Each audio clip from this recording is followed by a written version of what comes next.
big group of people. It's a big group of people at Dixie Bloor and volunteers who have made this happen. And it it always amazes me the capacity and the resilience that Dixie Bloor team members show when we're called to action, in the sense that we had everything prepared for in person.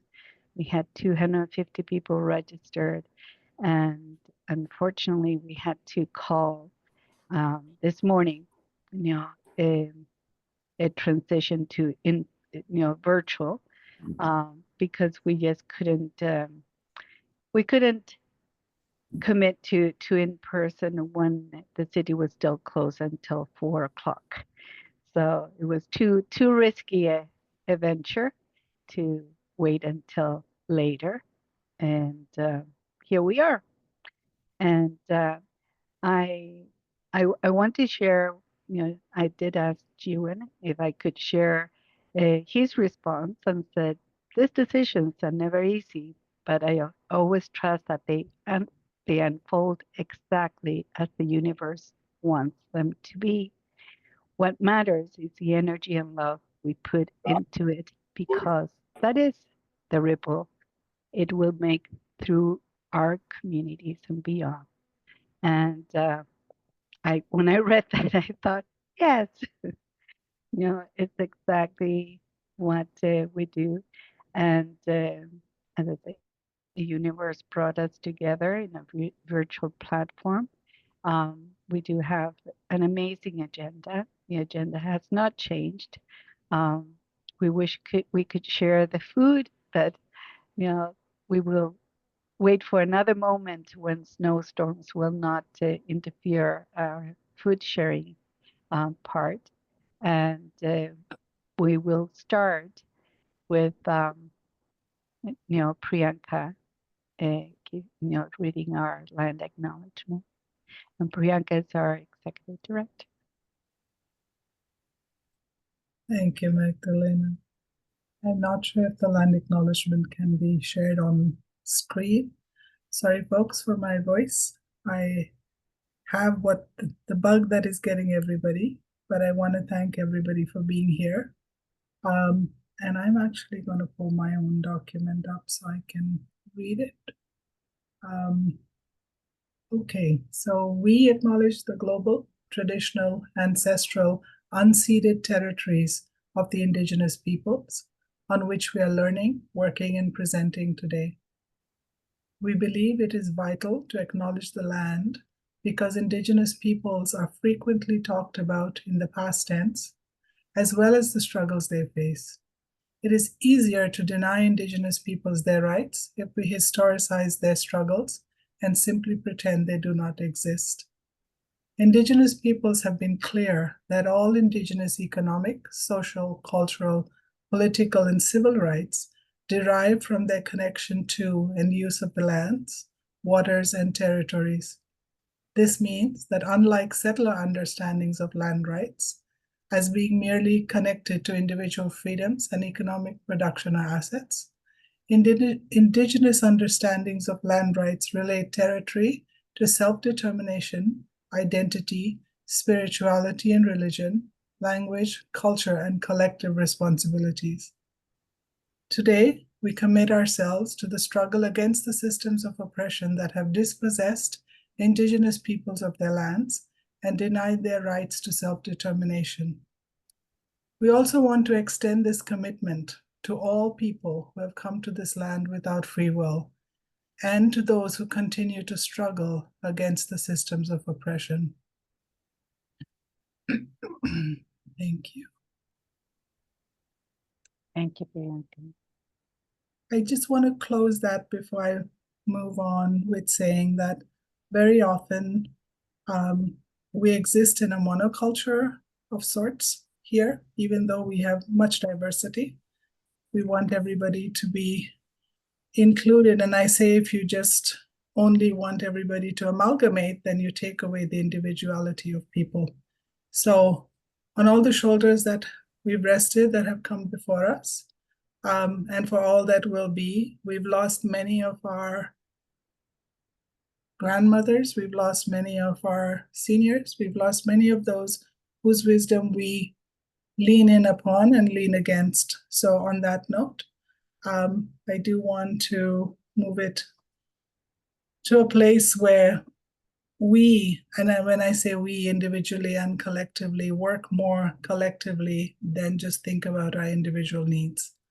And most cultures that I'm aware of, other than the European cultures, are collective.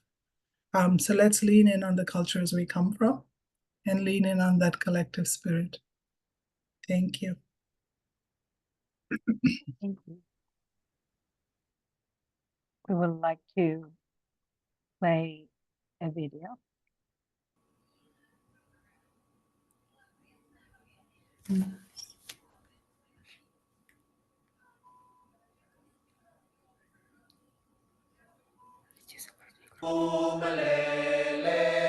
Ancestors forever. Mapambu Malele. Ancestors forever.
Thank you for the video.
You don't want to Thank you. I would like to give this to Priyanka to acknowledge people who have joined us. Thank you, Magdalena. So we have a few dignitaries in the room, a few board members in the space, and I just want to acknowledge their presence into the space. I believe Councillor Fonseca has joined us. Welcome, Councillor Fonseca. And I know one of my board members is here, Priya. Welcome to the space. And for all of the speakers who are going to come as we move forward, I welcome you into the space with gratitude. Go ahead, Magdalena. So our speaker, keynote speaker, is Jiwan. And Jiwan Shanika, he's an educator, scholar, practitioner, and speaker. And he served at Canada's largest school board, Toronto School Board, as Superintendent of Equity, Anti-Racism and Anti-Oppression.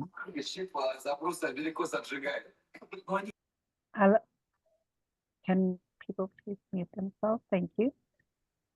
And he also worked at the Ontario Ministry of Education. And I know that if I was to stay here and talk about everything that Jiwan has done, it would take much of our evening.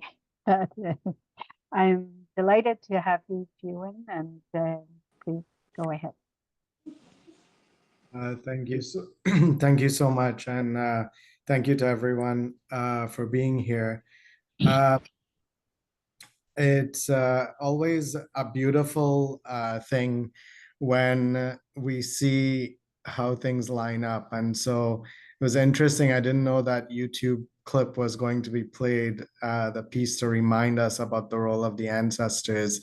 And as I was thinking about thinking about what I would share with us today, I decided to keep our focus on our ancestors and some of the lessons that I think that we need to keep in mind at this time.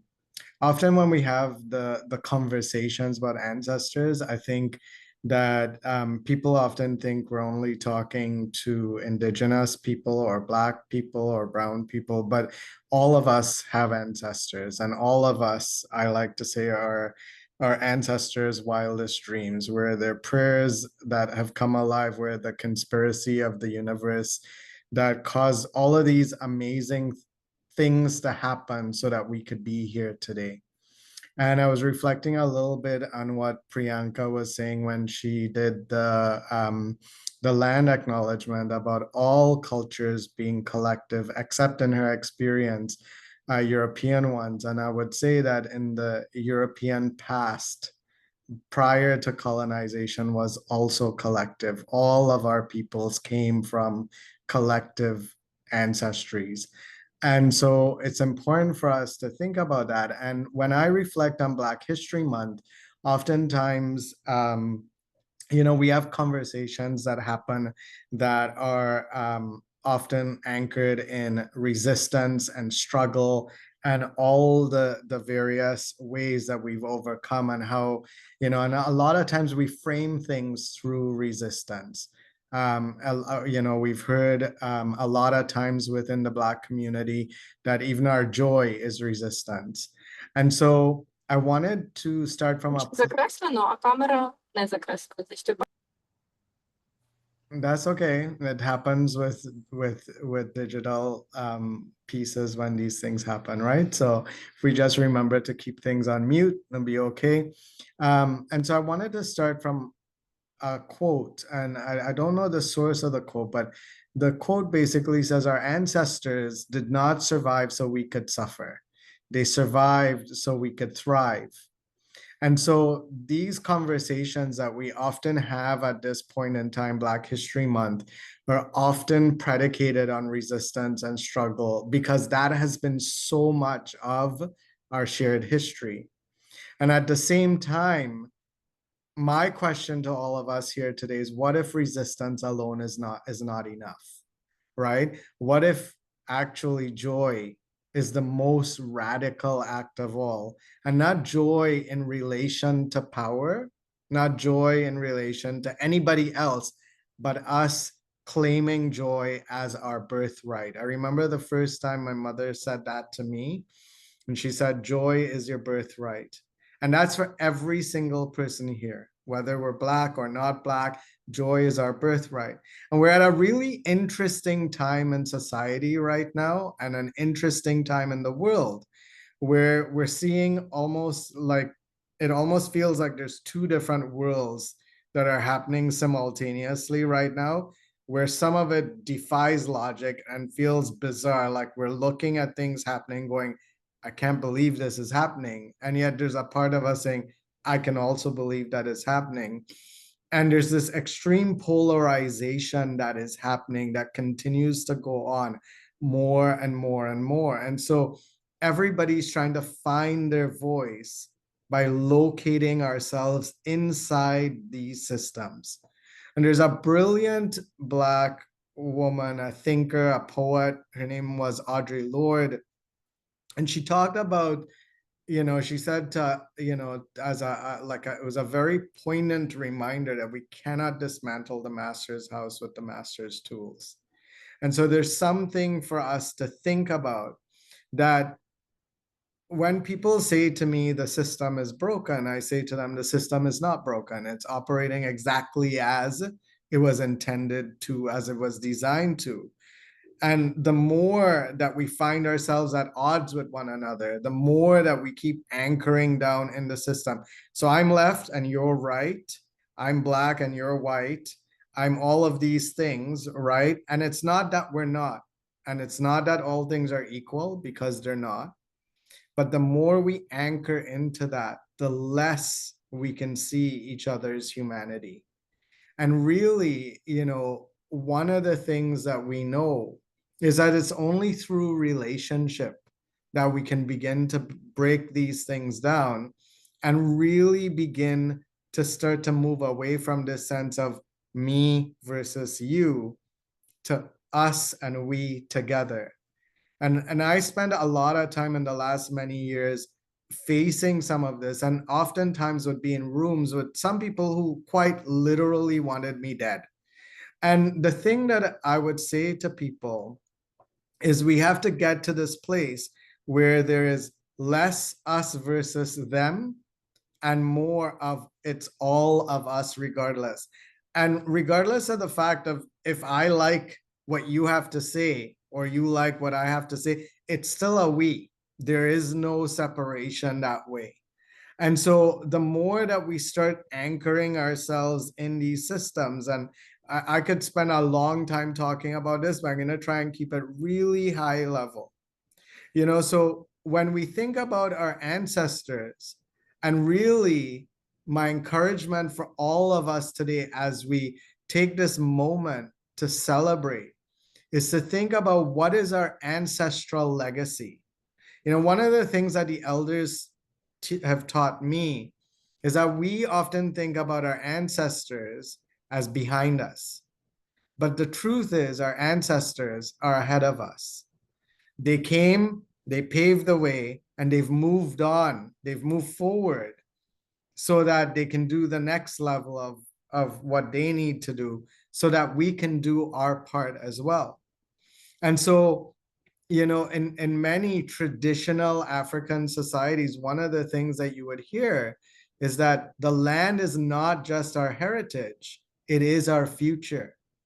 See, this idea that we were separate from one another and separate from the land is really something that's come up in the last 150 to 200 years.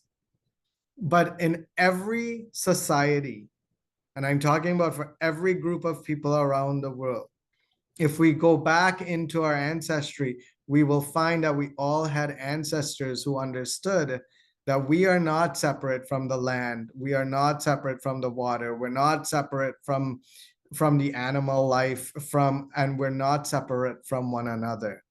We've created artificial divisions, and society works that way now. So we do often have to deal with barriers. But the only real way is for us to embrace this idea of all of our relations and to go back to the teachings of our ancestors so that we could bring those things alive. When we think about, for example, our current political landscape, right? Either you're this or you're this, you're left or you're right, you're for us or against us, all this type of setting up of one another allows us to continually be at odds with each other while allowing all those structures to stay intact. But at this moment, we have an opportunity to go back to who all of our ancestors were and to figure out what was the wisdom that they gave to us and start trying to figure out how to apply that wisdom to the life that we're living now. How do we begin to center joy, center being on the land, in nature, center being community? How do we get back to our traditions once again? How do we get back to storytelling?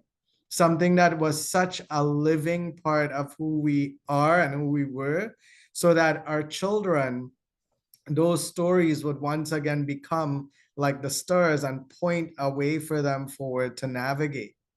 And the beautiful thing is that we all have this in our traditions. And if you think about it, within African culture, joy has always been such a central part of African culture. If you think about it, there is nothing that happens without dancing. There's nothing that happens without singing. Even at the time of the passing of someone, there is dancing that happens. And that's to be able to remind us, right, of, yes, we are going to miss that person, but there's all the good that they did and all the good that we are going to continue to do as a part of that legacy. And so in my few minutes, the thing that I really want to invite us to think about is, how do we now begin to reframe our conversations around liberation and think about joy as liberation? So that it's, and the joy that I'm talking about is not just a personal thing. It is joy as collective healing. How do we come together in moments like this, right? I love when I was able to get a pan of the people who are attending and see that we're all from all over the place.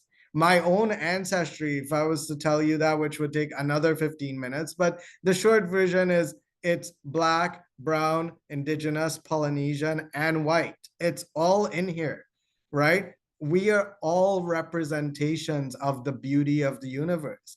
And so when we start thinking about what that looks like from the continent, the Yoruba, the Bantu, the Maasai, like that form of joy and dancing and singing, there's no Africa or African history without that storytelling. And so how do we now, and really turn back to our elders who we are still blessed to have with us, and have them help us reignite those traditions as ways for us to begin to come to the world differently and to live differently with one another? Because if we are waiting for these political systems to save us, they will not. I'm not saying that we need to ignore them or leave them alone. We have to engage. But the solutions that we seek are within us, and they come from that line of our ancestors.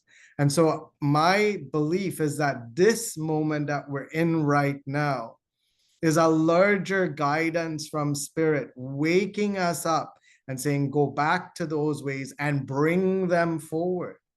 What does it mean to reconnect with the land where we are right now in the city? There's a Kenyan proverb that says the earth does not belong to us, we belong to the earth, right? So this idea, so what does that actually mean tangibly, right? How do we take practical steps and think about things like community gardens and supporting farmers, Black farmers, and learning from the indigenous people of Turtle Island what the farming practices should look like so that we could be in balance and harmony with the land?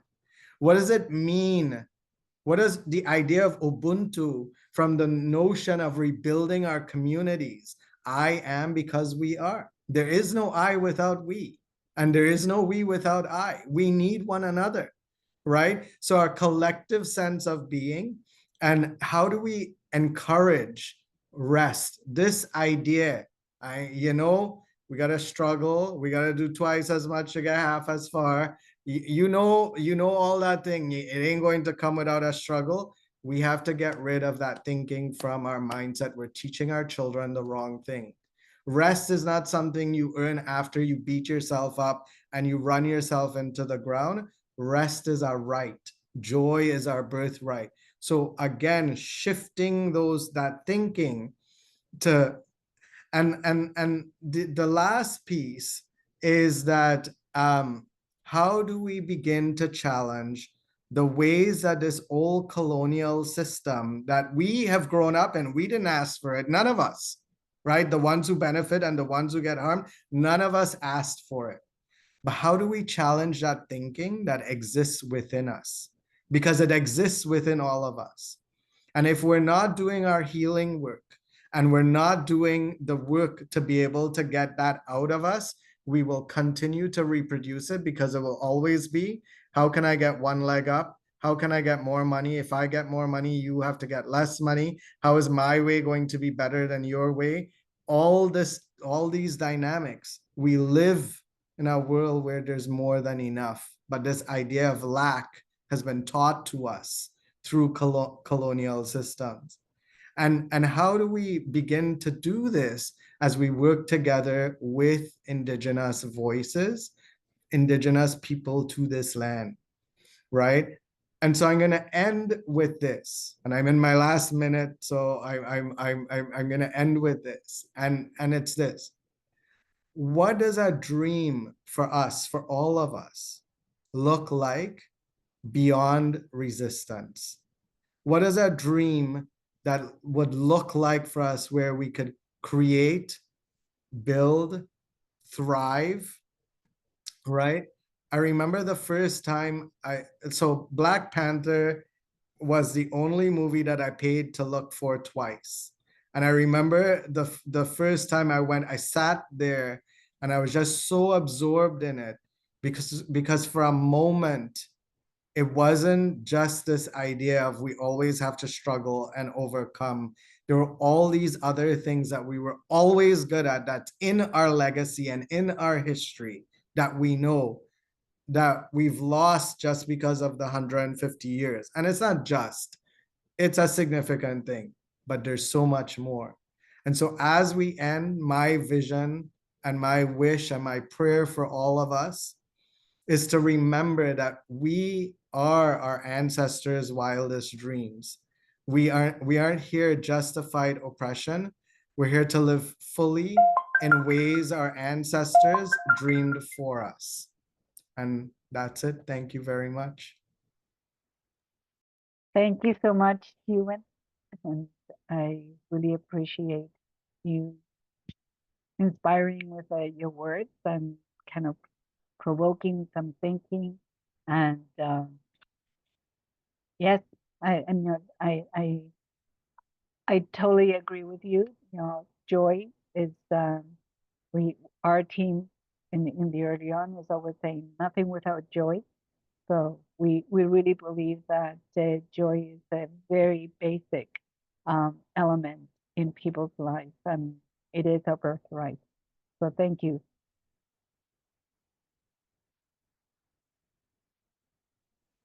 I would like to invite Nakima. Nakima Palmer is the Director of Early Years and Child Care Services, Peel Region, and she will do some, address us, huh?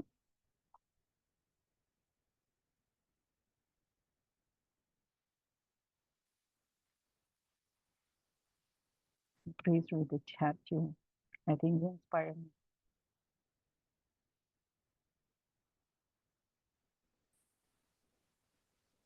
1992.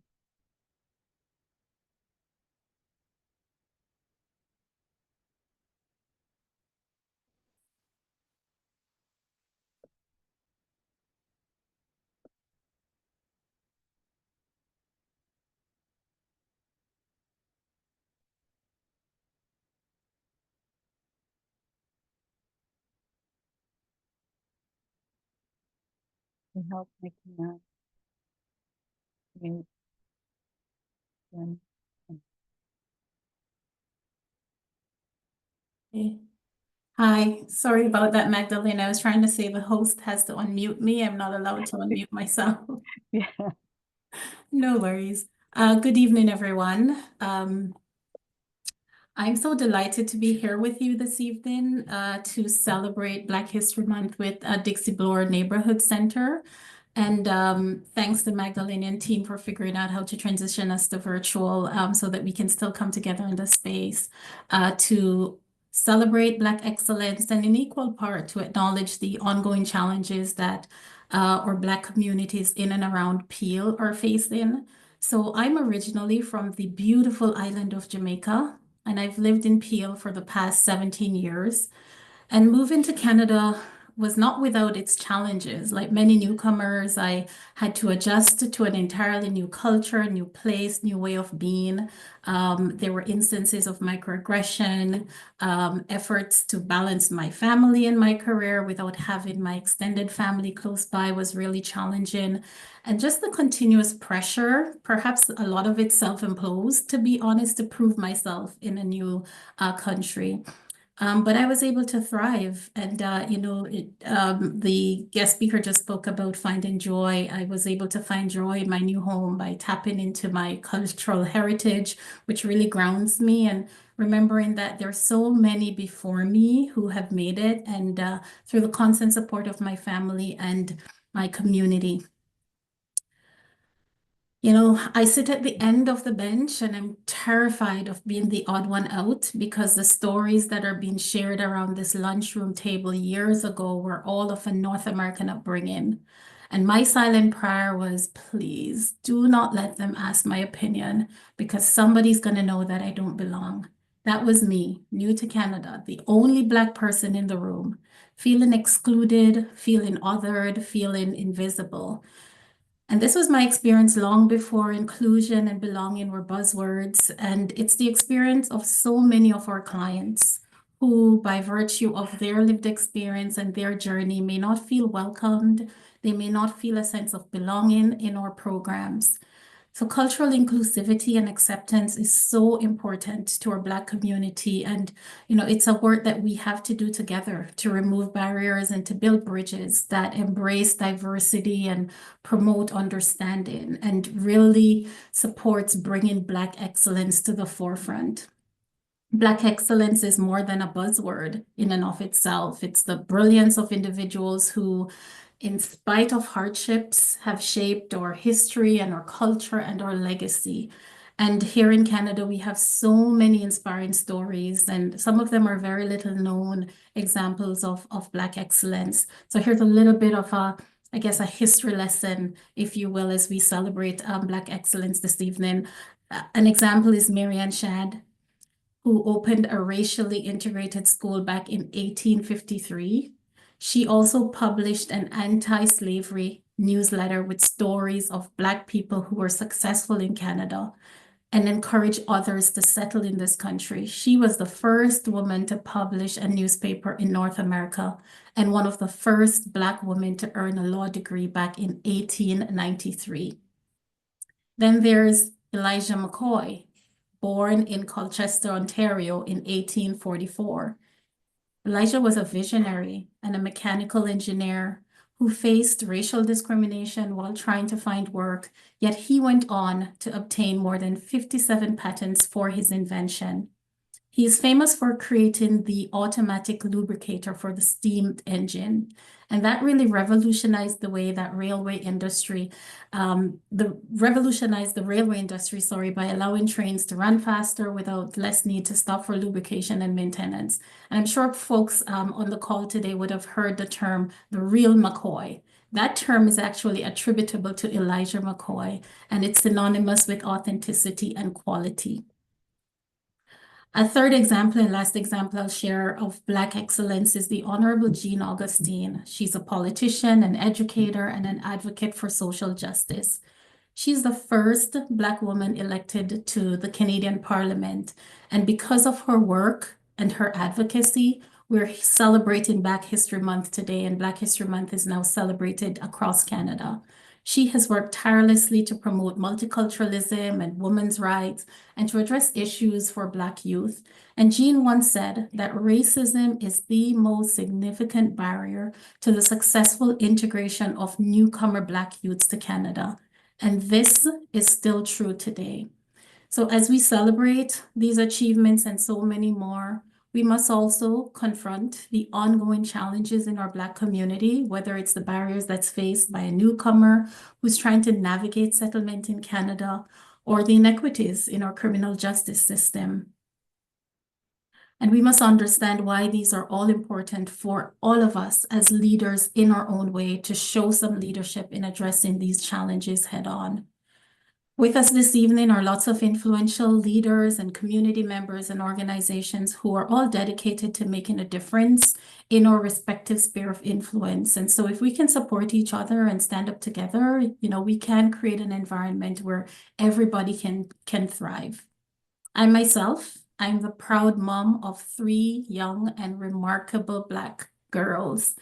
And as a mom, I am always conscious of the world that my daughters are growing up in, and I want them to know their worth. I want them to be proud of their heritage, and I want them to truly believe that they can achieve anything that they set their minds to. And as Canadians, I want them to understand their duties to stand up for injustice and to use their voice to advocate for change and to lift others up even as they are rising up themselves. As a mom, I'm aware of the unique challenges that Black youth, particularly Black newcomer youth, face that affects their ability to be successful in Canada. We need more opportunities for Black youth. We need to ensure that they have access to quality education, to mentorship, to job opportunities. Because when we invest in them, of course, we're investing in the future of our entire community. And I know that these changes are not going to happen overnight. Some of them are deeply ingrained in the very fabric of our society, but it will require dedication and for everybody in the space in our own way to do our part in making these changes. And I'm confident that if we work together, we can achieve great things because we have the power to shape the future and to create a world where Black excellence is not celebrated only during the month of February, but it is celebrated every day of the year. So as I reflect on my own journey, I recognize that I am incredibly privileged to have enjoyed a very successful career in transition here in Canada. Today, I serve as the Director for Early Years and Childcare Services at Peel Region. And in that role, I have the privilege to work to make childcare and early years more accessible and affordable for thousands of families in Peel. And I am very passionate about ensuring that all of our families in Peel have access to services for their children to thrive through every stage of their life. I consider myself an agent of change because I have the opportunity to bring to life in a real way, diversity, equity, inclusion, and accessibility in our early years and childcare sector. And really enjoy working with agencies such as Dixie Bloor Neighbourhood Centre, who Priyanka and her team not only talk the talk of DEI, but every day in the work that you do, you walk the walk of making those significant changes for the clients that you serve. So before I close, I would like to extend my support for the 3 priorities that Dixie Bloor has highlighted for this event. First, inclusion, diversity, equity, accessibility, and learning. And just to encourage all the service providers to commit everybody on the call to advance in these 4 principles in your respective organizations, in the work that you do every day, creating more inclusive environments that reflect just the rich diversity in our community in Peel. Fairness, accountability in government, continuing to ask government institutions at every level to evaluate and reform existing policies to ensure that our policies and our laws protect and uplift all members of society, regardless of their background. And finally, the value of diversity in our community. As members of the community, I really hope that we will make a real effort to embrace diversity as a foundation of growth, By celebrating our differences and working together, we can build such a strong and a resilient community. So thank you so much, Dixie Bloor, for having me here and giving me the opportunity to share tonight. And thank you everyone for being here to celebrate Black History Month 2025. Thank you, Magdalena.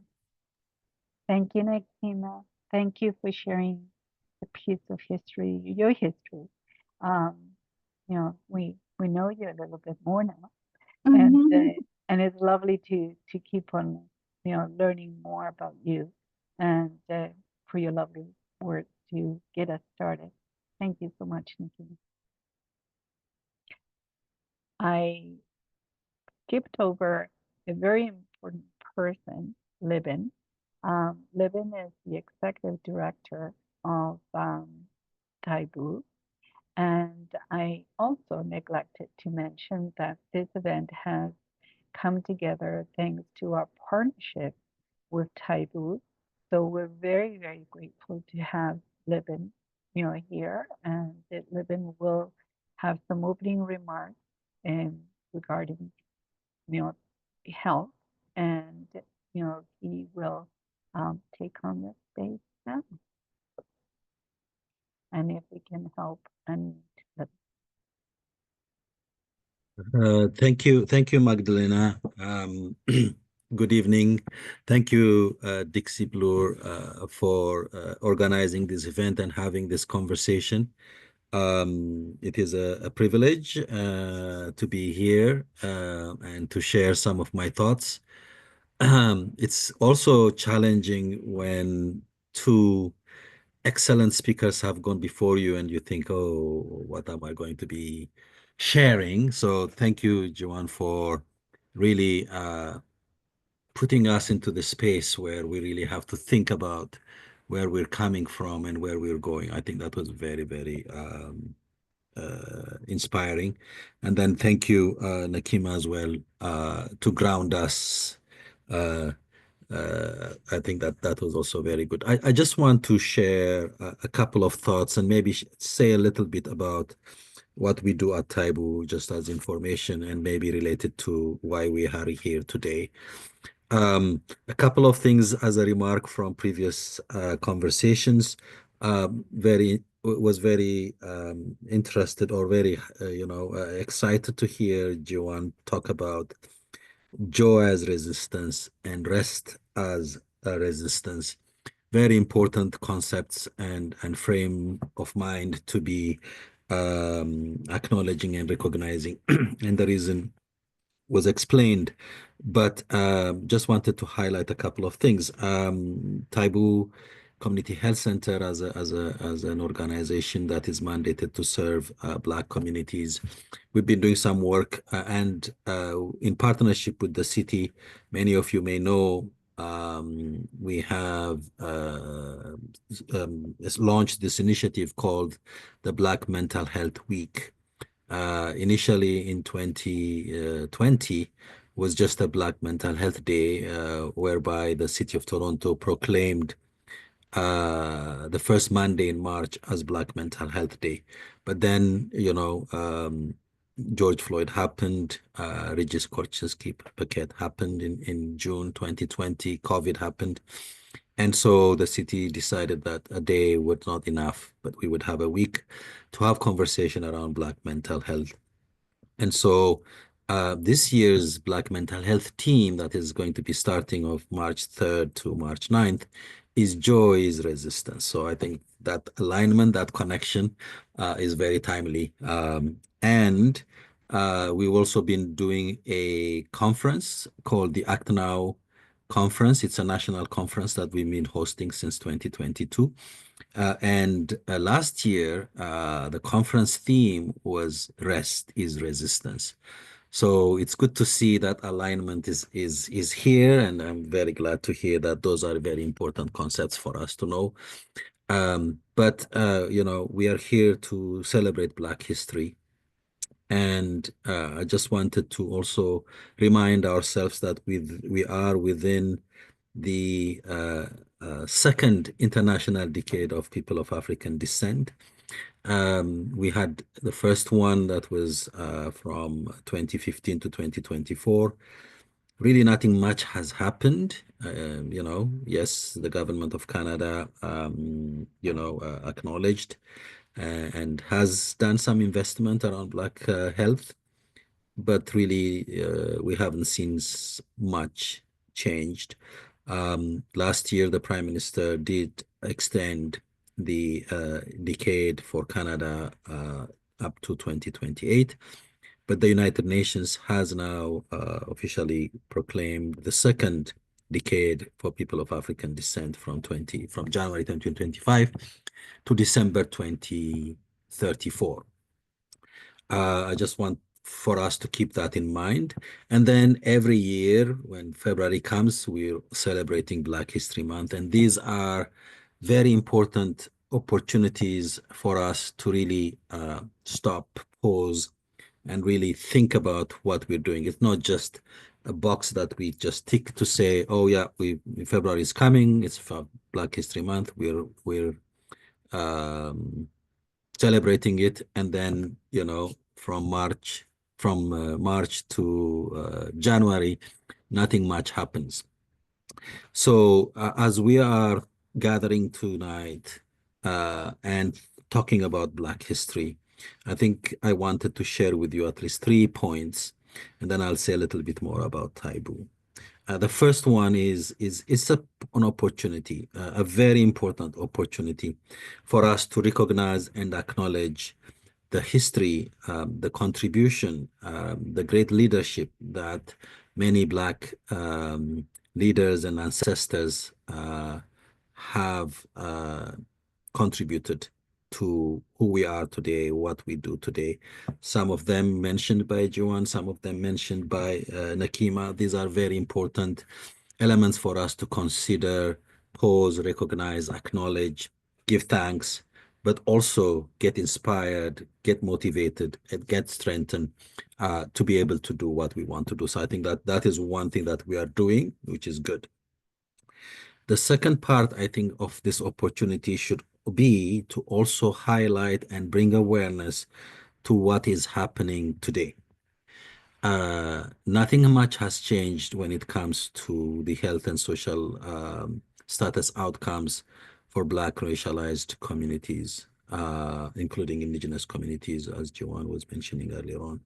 And so it is for us to pause and acknowledge that the situation has not changed much. We've done a lot, particularly the last 5-6 years.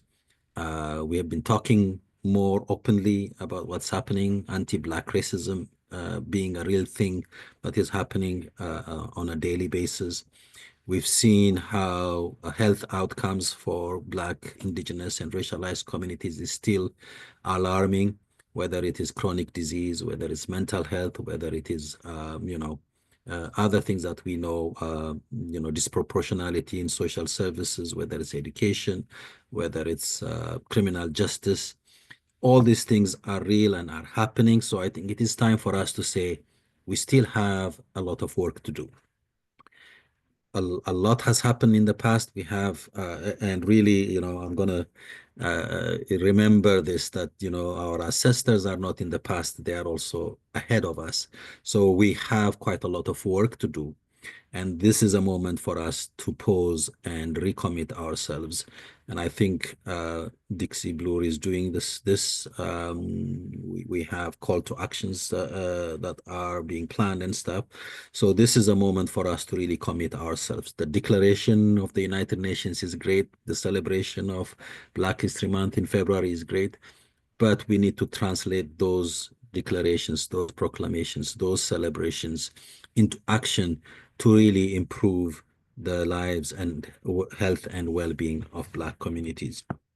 So we need to recognize our history. We need to understand that what we have today, what we are experiencing today, what we see today is really still not good.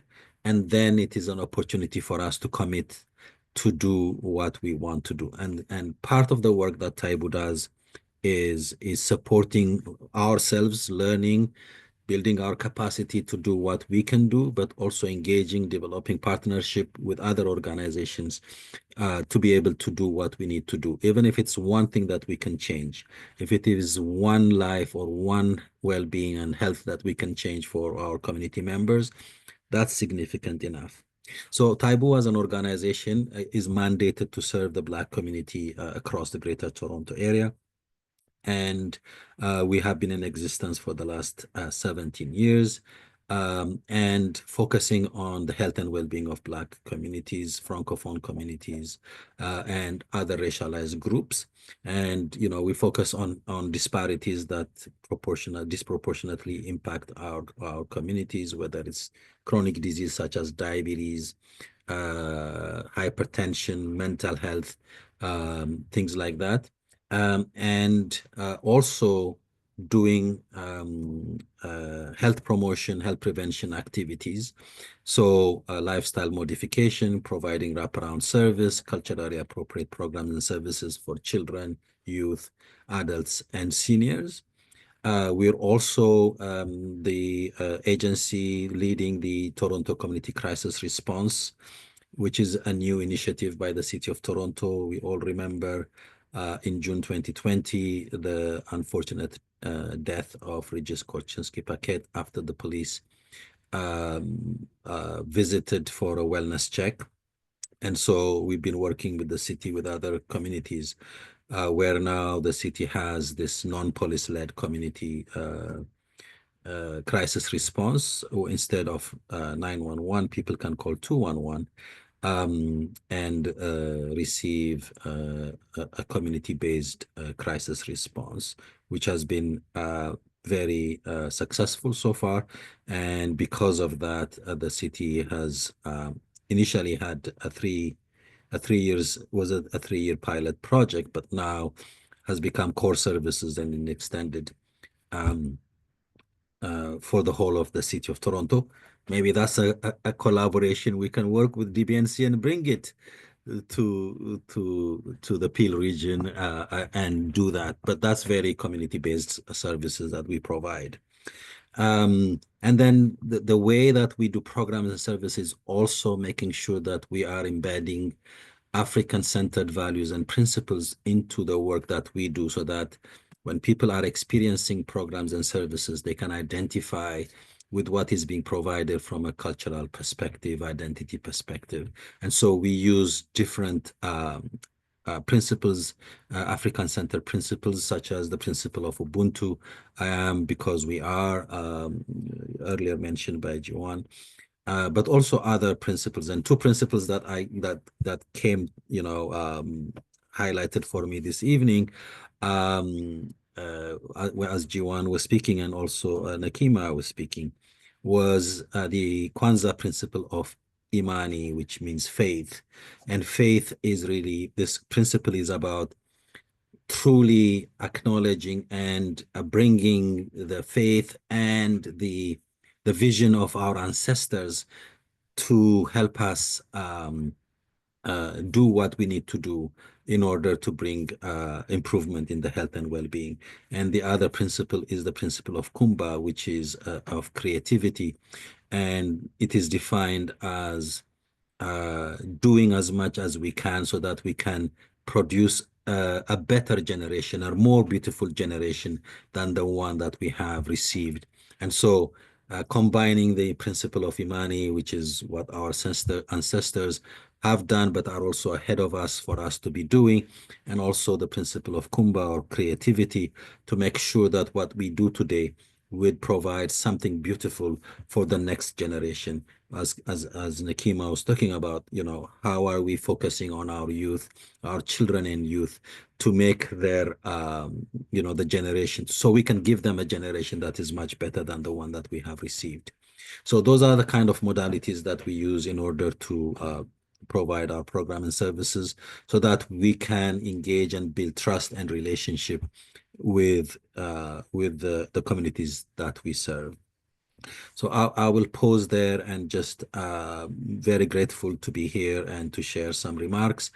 Very, very excited to move forward and continue this relationship that we are building with Dixie Bloor. I think it's a great opportunity that we can learn from each other, support each other, provide and bring resources together so that we are better positioned to help and support our communities in improving their health and well-being.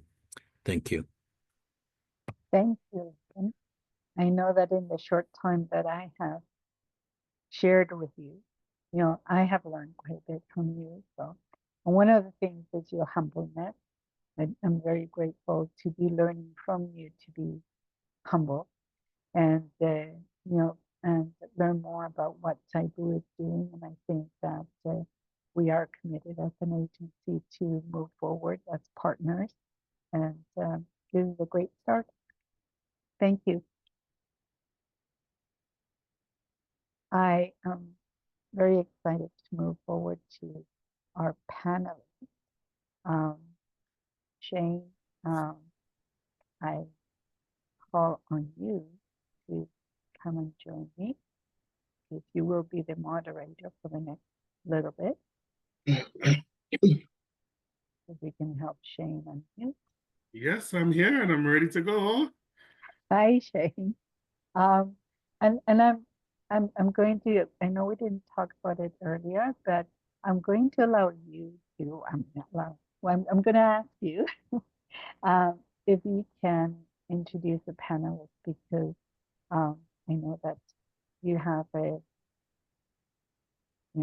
whole hour ahead of us, that you have a program with a panelist. So we're looking forward to hearing from all of you, and give you the space. Lovely to see you again. Thank you very much, Mac. Thank you. Go ahead. Yeah. I'm just sorry. I'm just going to interrupt for 1 second. I want to let people know that we do have our vendors and our partner agencies with us, and they are prepared to do a virtual tour and a virtual connection after we are done with the panelists and the call to action. So just preparing everybody to have a really joyful gathering at the end. And we're ready to listen to you, Shane. Thank you very much, Magdalena. And if we were to gather within the Sankofa space or the Sankofa energy, many of us would be saying, various languages, Akwaba. Some of us would say Karuba. Some of us would say, yeah, welcome. It is such an honor and a privilege for me to be the moderator of this component. And I begin by acknowledging our very host organization led by Priyanka and team, the Dixie Bloor Neighbourhood Centre. If you can join me this evening in showing thumbs up and putting up some emojis as we acknowledge the very hard work and the continued intentional work that this organization is doing within the greater Toronto area, and my good friend and sister and veteran Priyanka for all that you're doing within that space. I believe that we have heard a particular line of messaging from the time that J1 came on, and just talked so much nuggets, the Black joy, the resistance, the Black excellence, reminding us of the Banku and the Ubuntu and the challenges of who we are and connecting with our ancestors. And thereafter, Nakima went right into reminding us of her own lived experience, 17 years and raising a beautiful family and doing the directorship around early childhood, but more importantly, sitting at the very edge of the bench, as noted, wanting and hoping that she would not be called upon just because she wondered if there is a seat for her at the table. And I think we're reminded of that so clearly that it says to us in our present day that if they don't give you a seat, then you bring a folding chair. Bring one for yourself, because there is room at that table for you. And there we have our good friend and veteran from Taibu, it's CEO Laban, who remind us of so many good things that they're doing for the Black African Caribbean community in the greater Toronto area, reminding us of the mental health services and support, the crisis response, reminding us of all of the primary healthcare services, and of course, calling us back to action for the United Nations International Decade for People of African Descent, which has been extended. I think you have left us with some good points, and I think it reminds us of what the great Martin Luther King would have said to us: the time is always to do what is right. And so as you continue to do that within the Taibu, we salute you on your leadership. We salute you on the impact, and more importantly, on the continued work of impacting the Black African Caribbean community. Colleagues, and now we are at an important juncture in today's event. I am Shane, and I'm the CEO of Roots Community Services, which is a charitable non-for-profit organization that provides culturally responsive, culturally adaptive, culturally conscious programming for the Black African Caribbean community in the region of Peel and beyond. As your moderator today, I am happy to introduce our panelists. I know I've been asked to share, but when I looked at the awesomeness of the background, I think they're the only one who can really share who they are in a little bit, because we have some wonderful people here. And happy am I to welcome Lanre. It's so good to have you here with us this evening. Unmute your mic and tell us in a few minutes who you are, what you bring into this space, and why you're here this evening, my brother and friend. How you guys doing? Thank you for having me. Salute to the folks at Dixie Bloor for reaching out to me. My name is Lanre Onigbinde. I'm a proud father of 4 children, big family man. I'm a writer, author. I wrote a book called 27th Letters. If you don't know about my journey, I was once incarcerated, serving a life sentence, sentenced to life in 2002. And in 2010, I won my appeal. But while I was incarcerated, when I got incarcerated, initially I had a daughter who was 1.5 years. And while incarcerated, obviously, the relationship I had with her mother dissolved. And one day I was sharing frustration in not being able to get to speak to her through phone calls and so on and so forth. So, I was dealing with a lot of parental alienation. And a friend of mine suggested I should start writing my daughter. So in 2005, about 4 years into into that bid, I started writing her. December 2005, on the 27th was the first letter I wrote her, and I just kept up with that 27th theme. So once a month, I sent her a letter till I got out. And in addition to that, one of the prisons I was in, they had a children's reading program, which allows you to send in, they'll record you reading a bedtime story, and they'll send out the book with the recording to your child. So I also did that, all that just to maintain or trying to connect with my daughter. So after I won my appeal, again, I was still dealing with some parental alienation. So that galvanized me to publish the letters into a book. And I published it in 2017. And recently, this past year, I did a revised version with reflections. So I have a new version of that, 27 Letters Revised. You could find that on Amazon, or you could just get my website, 27letters.com. And also recently, my other book, The Timekeeper of Justice. So post-prison, I attend court proceedings for other guys that were going before the courts and whatnot. And that story is loose. The Timekeeper of Justice loosely based on my journeys in those courthouses, sitting down in those courtrooms, and just being an extra ears and eyes for these guys. So yeah, basically, that's who I am. In a synopsis, in a nutshell. So I'm a writer, and I'm also a vegan chef. I have 5 principal cuisines, which is a online meal prep service, and also 5 principal cleaning. So which is I mainly clean commercial spaces. So having a criminal background record, it's hard to get employment. So being an entrepreneur, it's life and death for me. So that's why I have so much hats, and so on and so forth. But yeah, that's who I am in a nutshell.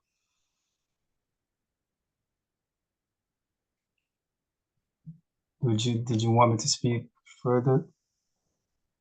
Can't hear you. Yes, thank you very much. You're not just Landry. I would say you are a multifaceted entrepreneur. Your book we have put into the space chat so individuals can go and purchase the 27 letters revised. I urge you to support, and later on you'll hear more about that journey, that lived experience from our entrepreneur, author, and creator. Welcome, Landry. Thank you, sir. Next, I would like to introduce yours truly, Chantal. Chantal is the Director of Diversity, Equity, Inclusion, and Accessibility, with responsibilities as well for spiritual care at South Lake Regional Hospital in Newmarket. Interestingly, she chairs the diversity task force for the Tongue of Ajax. I was the first diversity coordinator for the Tongue of Ajax, so we have a lot we can talk about. And I want to welcome you, and I want you to tell us who you are and what you bring into this space today. Welcome, Chantal. Well, thank you. Thank you, everyone, for, the ability to be here. First, I want to acknowledge the wisdom and the knowledge and the experience of all of the speakers, the panelists. It's a privilege and an honor to share this platform and space with everybody tonight. A huge thank you to Dixie Bloor Neighbourhood Centre for putting this on, the organizers of the events, to really celebrate Black culture and excellence. And so before I introduce myself, I just wanted to say it is so important that our allies are part of this conversation. So allies, I see you. And it's important that you are present, and thank you for, sharing this space. And so for me, I am Chantal. I am the Director of Diversity, Equity, Inclusion. But besides that, I am a mother of two beautiful children, and recognizing that, being Black, the barriers that we face, and, being able to, as a mother, to be able to understand how to navigate and to set my kids up for the best success possible. So what I bring to the space is the experience that I've had on a personal level in terms of the barriers and challenges being a Black woman in the workplace and in healthcare, as well as, some of the work that I do in the community to really address and dismantle the racism that people face every day, not just for Black individuals, but for other cultures as well. So thank you again for having me. Thank you, and we'll certainly hear more of all of the work that you're doing, Chantal. Welcome as a Black woman, a mother, and a professional in the field. I do have Rahel with us, who is an immigrant, researcher, scholar with the Institute for Work and Health. Rahel, welcome, and good to have you in this space. Tell us who you are and what you bring into that space today.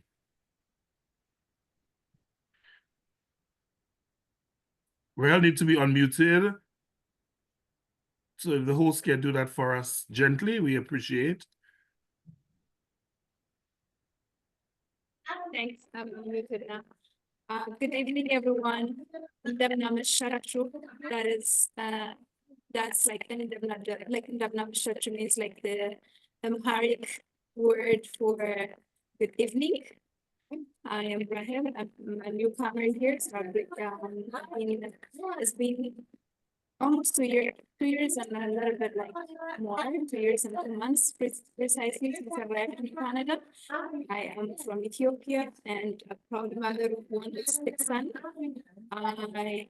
Before coming here, I worked for the United Nations at different countries, in Geneva and Rwanda briefly, and mostly in my hometown in Addis Ababa. I'm really excited to be able to share my journey here as a Black professional newcomer, but also most importantly to have this kind of honest discussions about the challenge that we face as Black newcomers, and also discuss about opportunities that we can create together. And meetings like this, conversations like this will actually have enable us to have a more enriching experience and understanding of the realities, but also appreciate the challenges that we have on both sides. So I'll be sharing my own experience as a newcomer. And that's what I'll be discussing. I'm currently working as an Institute of Work and Health as a researcher. Thank you for having me. Thank you, Rahel. And something that we're getting is that you're sounding a little bit muzzled. And so I don't know if it's your bandwidth or if there are any other devices on your internet, because folks in the audience is saying that they cannot hear you clearly. It's sounding a little bit rumble and fuffle. So you may just want to check that for a little bit. And if it is that you may have to turn your camera off, that is fine as well. But do a little bit of checking on your end, test it, and I'll come back to you. So welcome, Rahel, welcome, Landry, and welcome, Chantal. Today, this afternoon's portion, we're going to focus on the end goal of ensuring that we educate and inspire, we engage and we celebrate. We have an opportunity for empowerment and a call to action. As your moderator, I will give you, the audience, an opportunity to ask questions. You can put them in the chat. I'm monitoring the chat as well. And just to let you know, compliments our wonderful friend Priyanka. We will be giving you an opportunity through raffle draw to get 5 of Landry's book. Listen. You see, I tell you, you are not just an ordinary person, Landry. You are a celebrity. We salute you. 5 persons will be leaving today with a copy of your book. And whenever we get an opportunity, I don't know if it is signed yet, but we'll get you to meet up with them so they can have your autograph on this book as 5 individuals. Once you're on this chart, your name will be placed in our hat as we celebrate your Black excellence. Friends and colleagues, we want to be able to talk today in an overarching way as we look at situations that talk about the Black experience in the criminal justice system. We talk about the issues of diversity, equity, inclusion, and accessibility. And we also want to make sure that we talk about the Black immigrant and the newcomer's professional experience. I think that Jehan has set the tone. Jehan has set the tone for us. And so I have some very tough questions for you, my panelists, today. And I want to start off with you, Chantal. I see that you're ready and good to go. Tell me, as a woman, as a Black professional, what has been your experience like navigating the system? And I'm talking systemic holistically. How have you navigated? How are you still navigating? What has been that experience like? And Landry, I want you to put your points together because I'm going to ask you the very same question. I want you to add about your lived experience navigating this wonderful system in here in this country and in this part of the Greater Toronto area. Chantal, over to you. Yeah, thank you. And so when I think about, my journey navigating as a Black woman through the systems, they've been both challenging, but yet enlightening. And sometimes it's really hard to speak about it because it becomes also a little bit triggering as well. So throughout my career, I've, experienced, a lot of microaggressions that have left lasting impressions and impacts on me. It really did, affect my self-esteem as a Black woman in the workplace. The comments about, my hair or, comments about, oh, you're so articulate. They were often presented as compliments, but however, like deep down, the remarks made you kind of feel like just something wasn't right. It didn't feel like a compliment, but it didn't seem like a bad thing. And, back then we didn't have the language to really articulate or describe exactly what that was. And I just knew that it wasn't right. And so it was a struggle through those experiences, especially working in places or environments where I was usually one of the only Black people in the room and in the workplace. And so it was a very isolated feeling as well, with people not being able to understand your experience or being able to even talk to somebody about what you are really going through. So the lack of support. But with all of that, I can say that there is a pivotal point where, I found a mentor and, that spark was just kind of renewed in terms of what it is that I wanted to actually do and the difference that I wanted to actually make in my career. And so I feel that I'm very fortunate right now to be in a position of power, I would say, where I can now support Black voices when they do experience racism, discrimination, unfair treatment in the workplace. Also, too, for patients as well.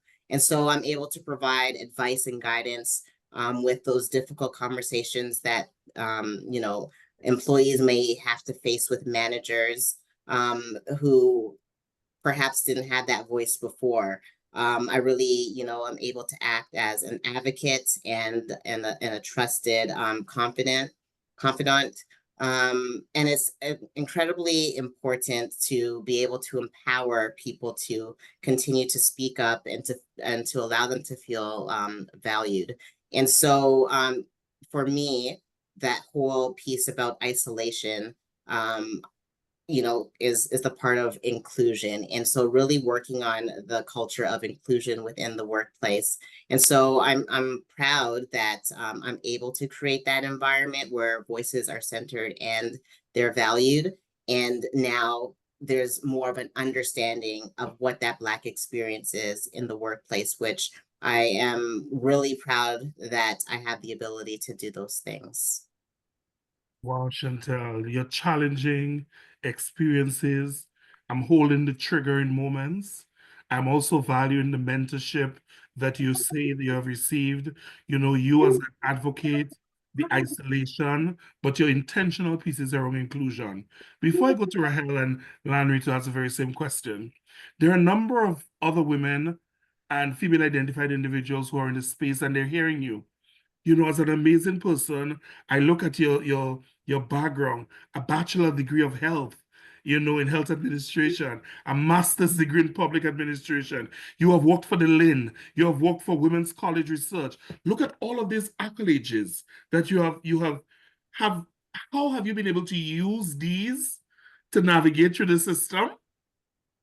Whereas holding that and experiencing the difficulty by being a woman, a Black woman, and all of those pieces, how have you been able to hold these two gently? That's a really good question. I think it's kind of looking at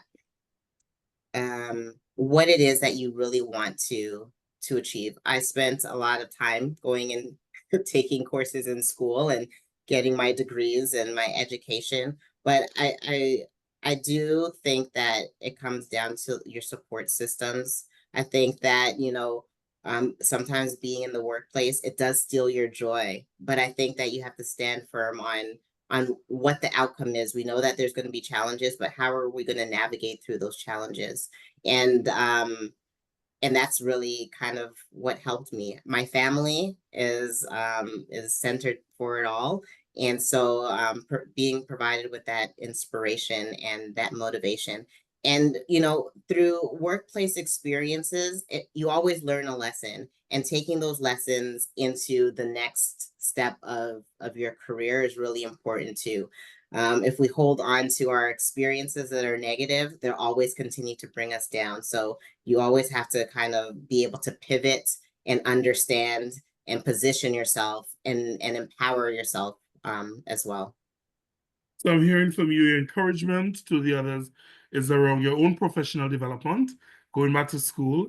The workplace can steal your joy, but how do you become intentional in ensuring that you maintain and finding pieces to do that? And in so doing, you have found that your family has helped you in doing that and to navigate the challenges. Rahel, what says you?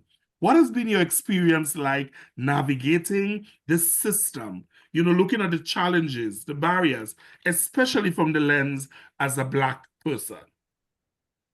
Thank you, Shen. I hope you'll be able to hear me. Oh, you sound excellent. You are Okay, good. Don't good. change nothing. You are good to go. Good. Thank you so much.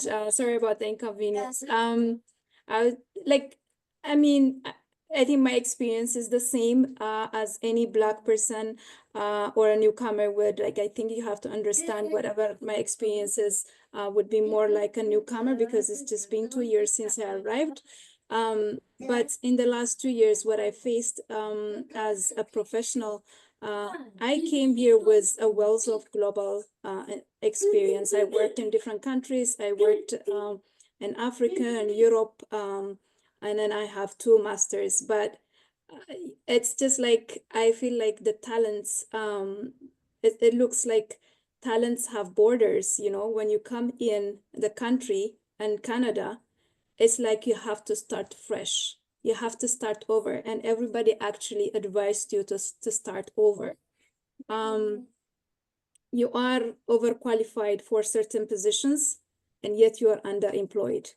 You are overqualified, but then you're also less qualified for other positions like senior roles. So you're like, I think for any Black person and a newcomer, like especially from African countries, it's not just crossing physical borders. It's actually navigating a very complex system and then trying to stay resilient and trying to be positive about the challenge. So we carry on a lot of weight, and your success actually matters on how best you navigate. As I said, I came here with a wealth of experience and skills, which I believe is very valuable for the country.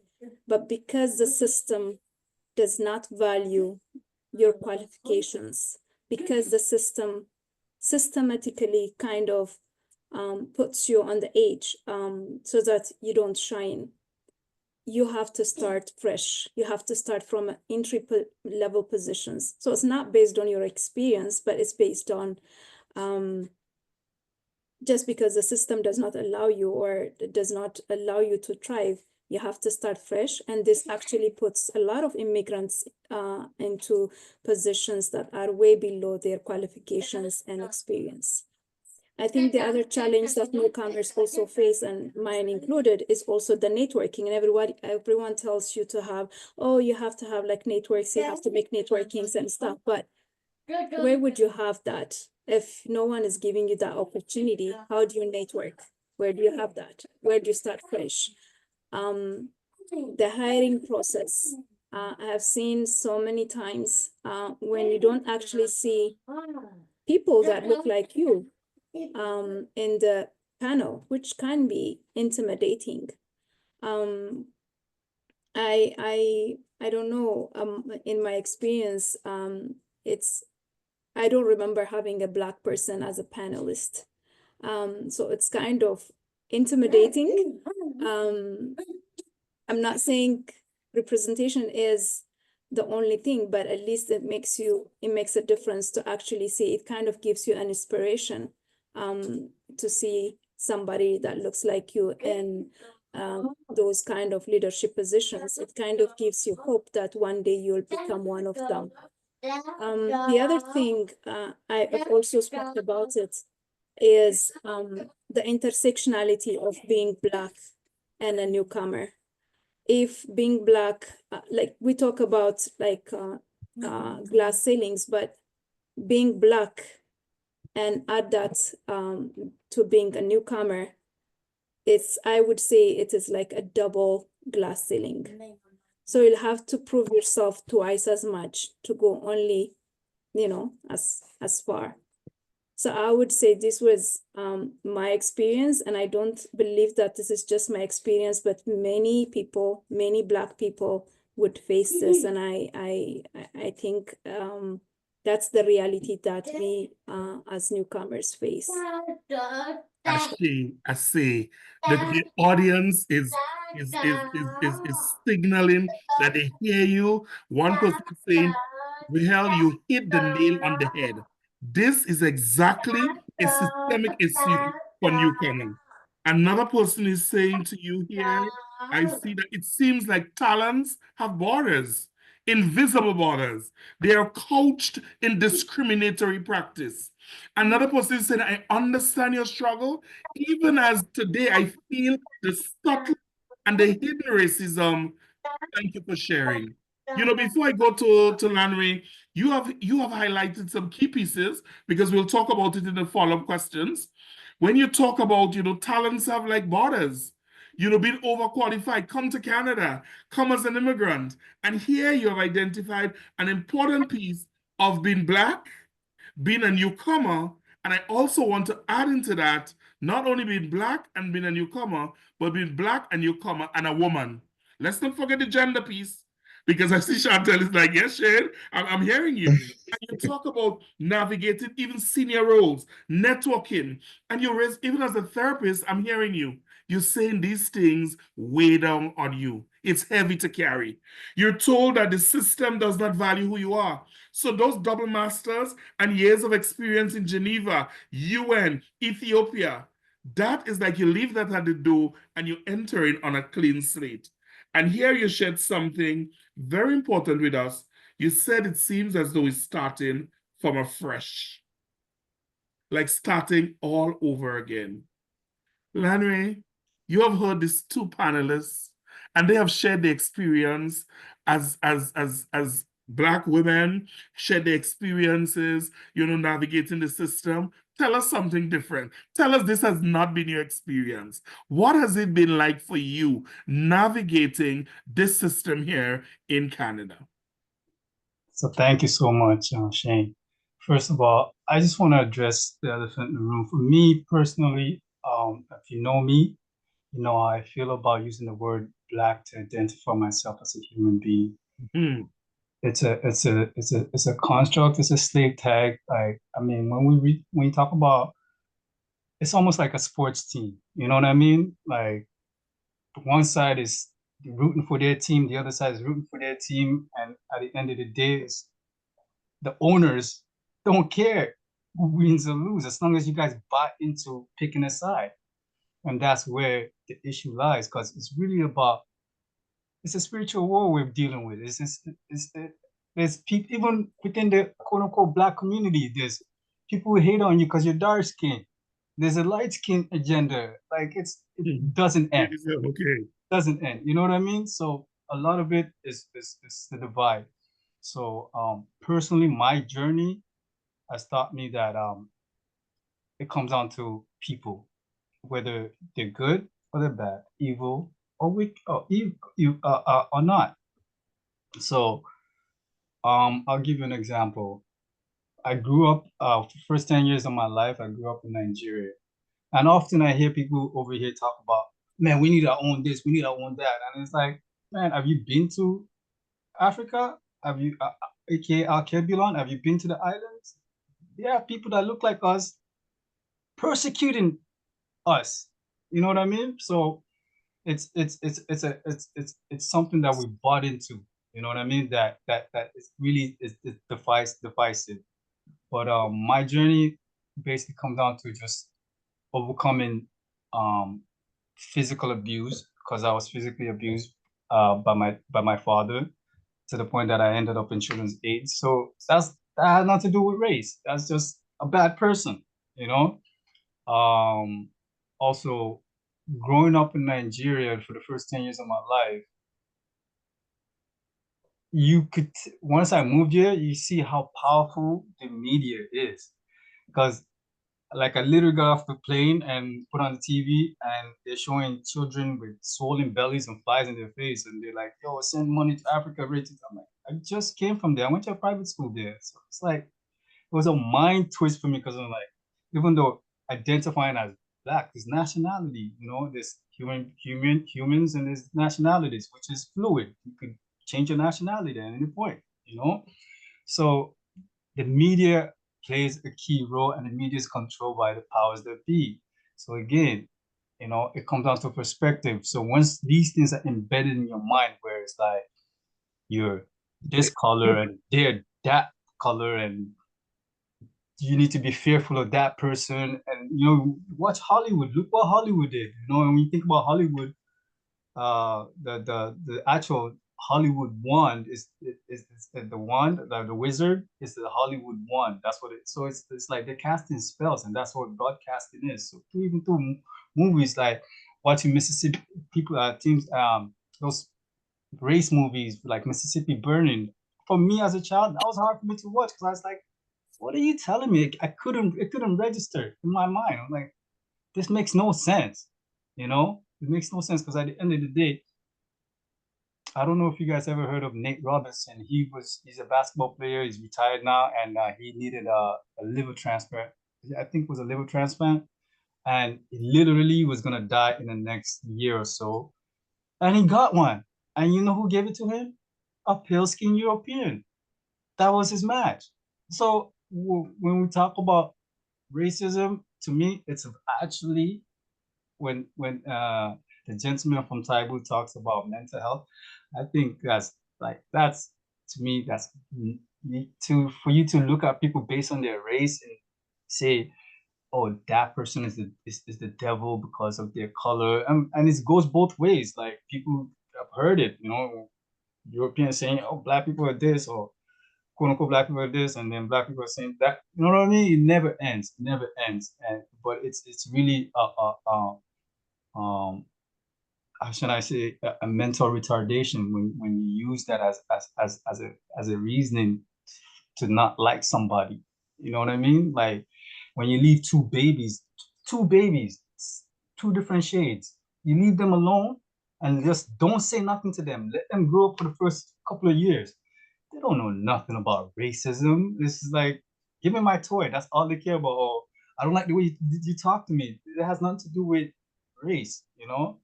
And So are you agreeing, Lanre, that the system in itself is problematic because of people? pardon? Well, Are you therefore submitting I'm putting it to you that yeah, the system today is not only about race, because race is one component, but you're suggesting it's classism. That's what we need to focus on. It's not racism, it's classism. Okay. And I'm sure there are people here who would want to expand on this, but I want to hold on to your thought about shadism, classism, and we can unpack that in its very nature. But I want to invite the audience, before I go to the second question, is there anyone in the audience, you are here, and you have a burning question? I do see the person who have asked about the question about the US and Canada. I see that question. We're going to come to it in a bit. But is there anyone here who would like to ask a question at this juncture before I move on? Anyone? A question that you may have for the audience? It could be a comment, a feedback, a statement. Please include it right now. And as you do so, I'll come back to it. But I want to ask you, Rahel and Chantel, tell me, we're seeing in today's society a lot of divisiveness, and you have talked, and I think Lanre had led us into that discussion around race and whether race plays a part. What do you understand by this whole piece we call DEIA? Diversity, equity, inclusion, accessibility.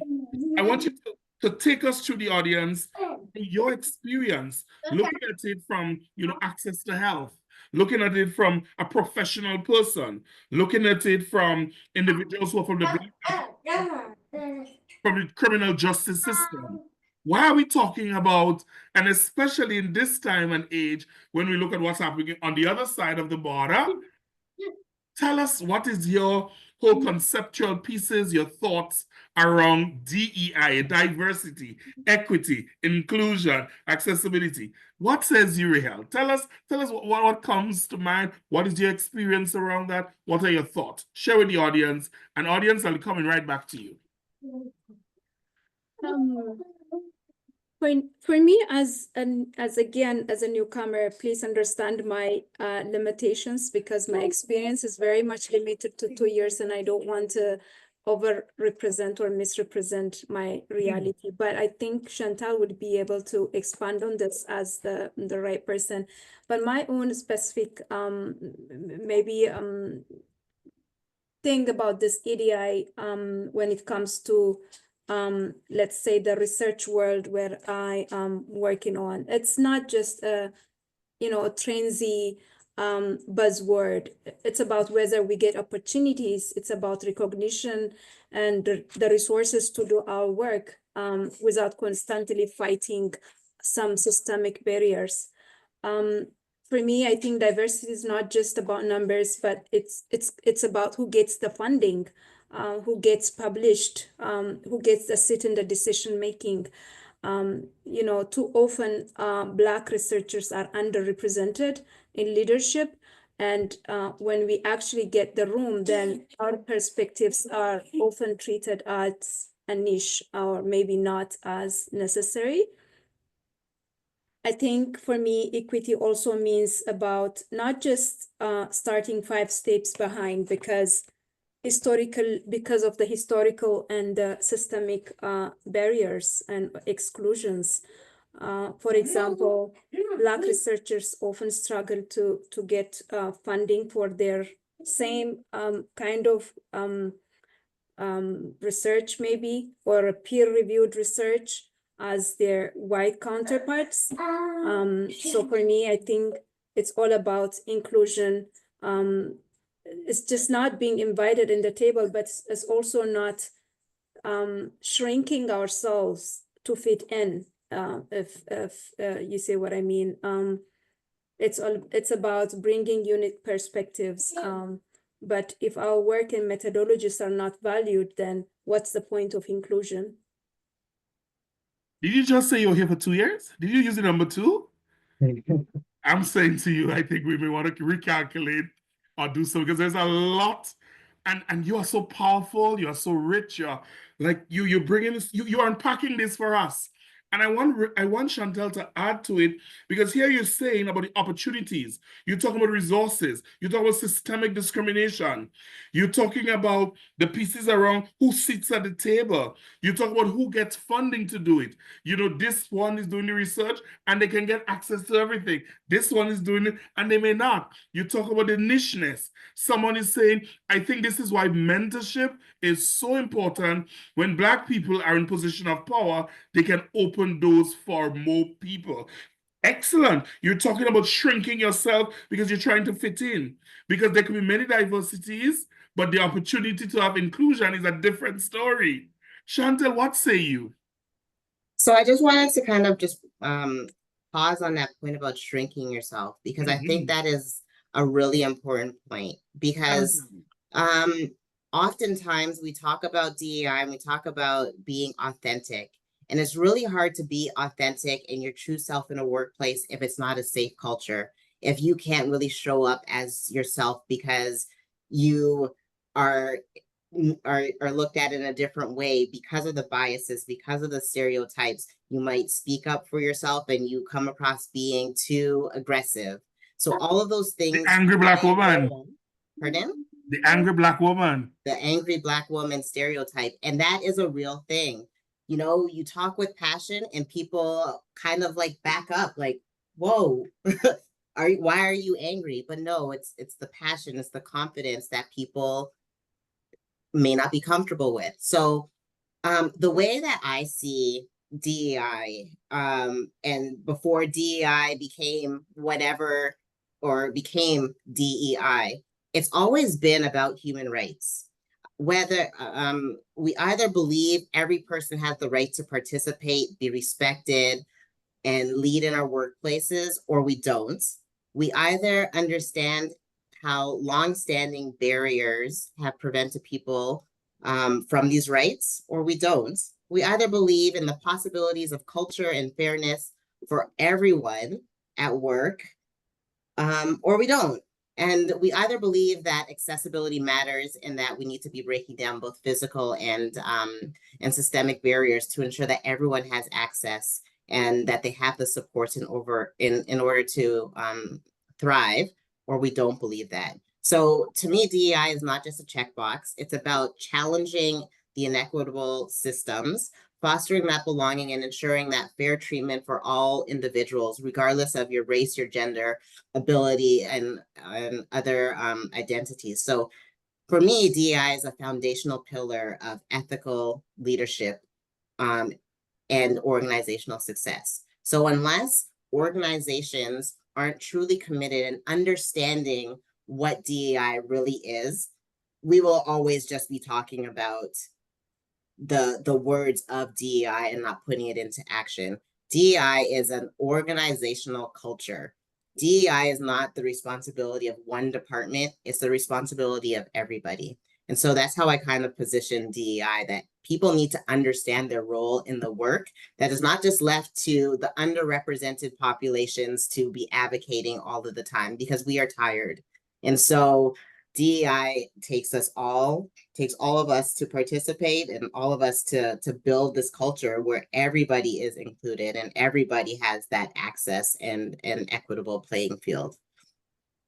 Henry, I see you smiling when Chantel mentioned, listen, this thing is not just about a philosophical, it's about human rights.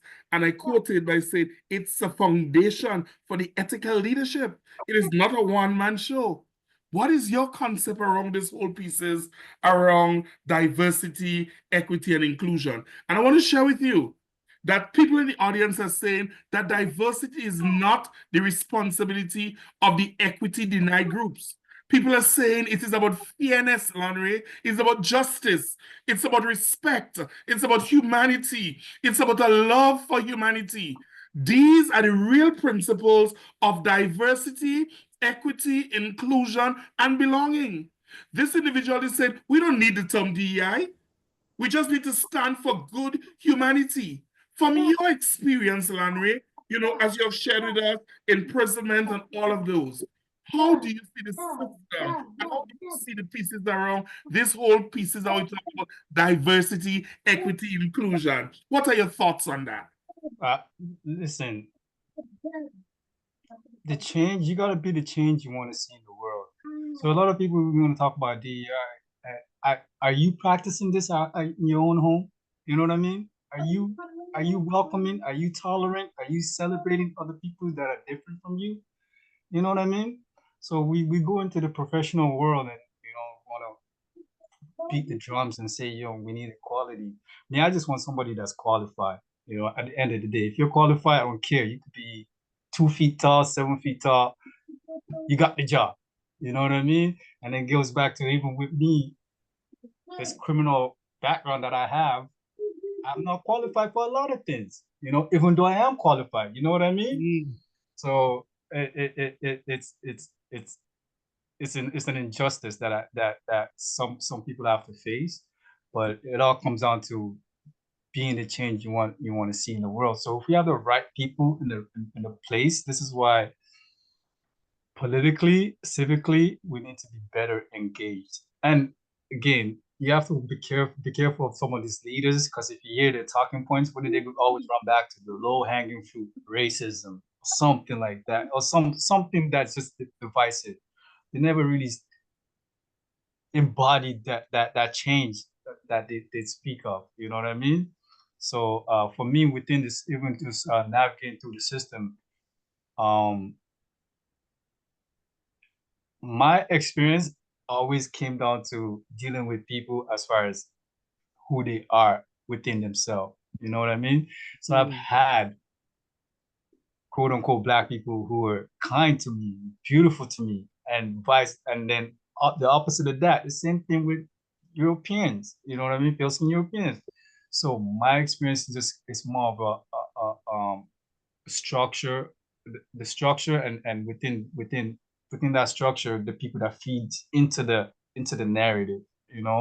So that's basically it for me when it comes to DEI. Because if you're qualified, it doesn't matter to me. Human rights is where it's at.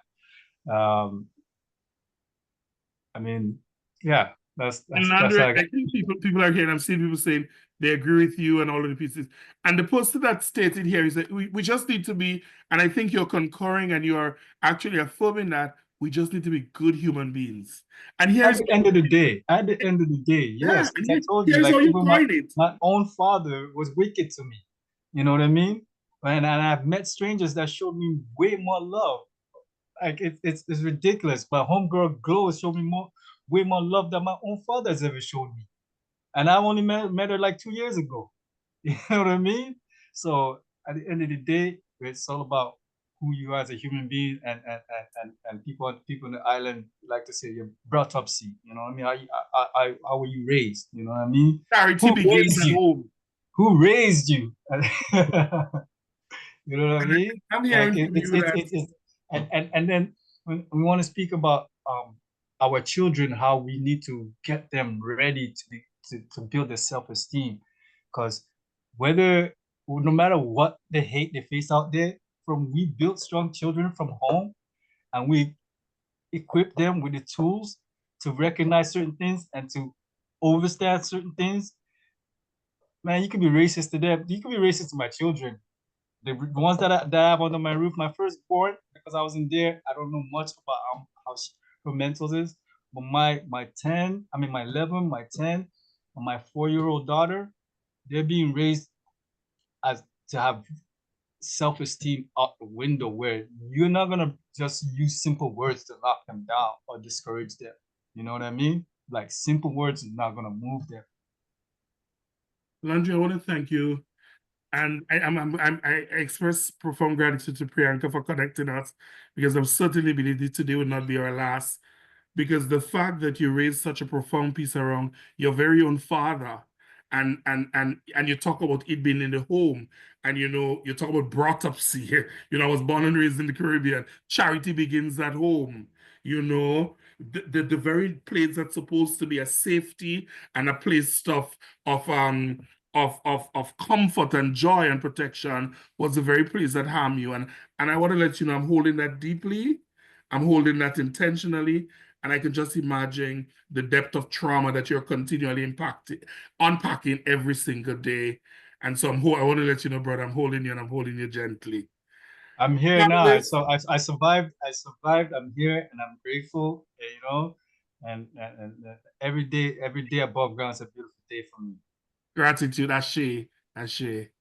Panelists, we're almost to the very end of the discussion. I can't believe already. Yes, wow. I know. We can't believe that we are so very much to the close end of it. Hey, I'm going to tell you something. I was deeply. You could ask Magdalena. I was deeply disappointed when we couldn't do this in person. I know.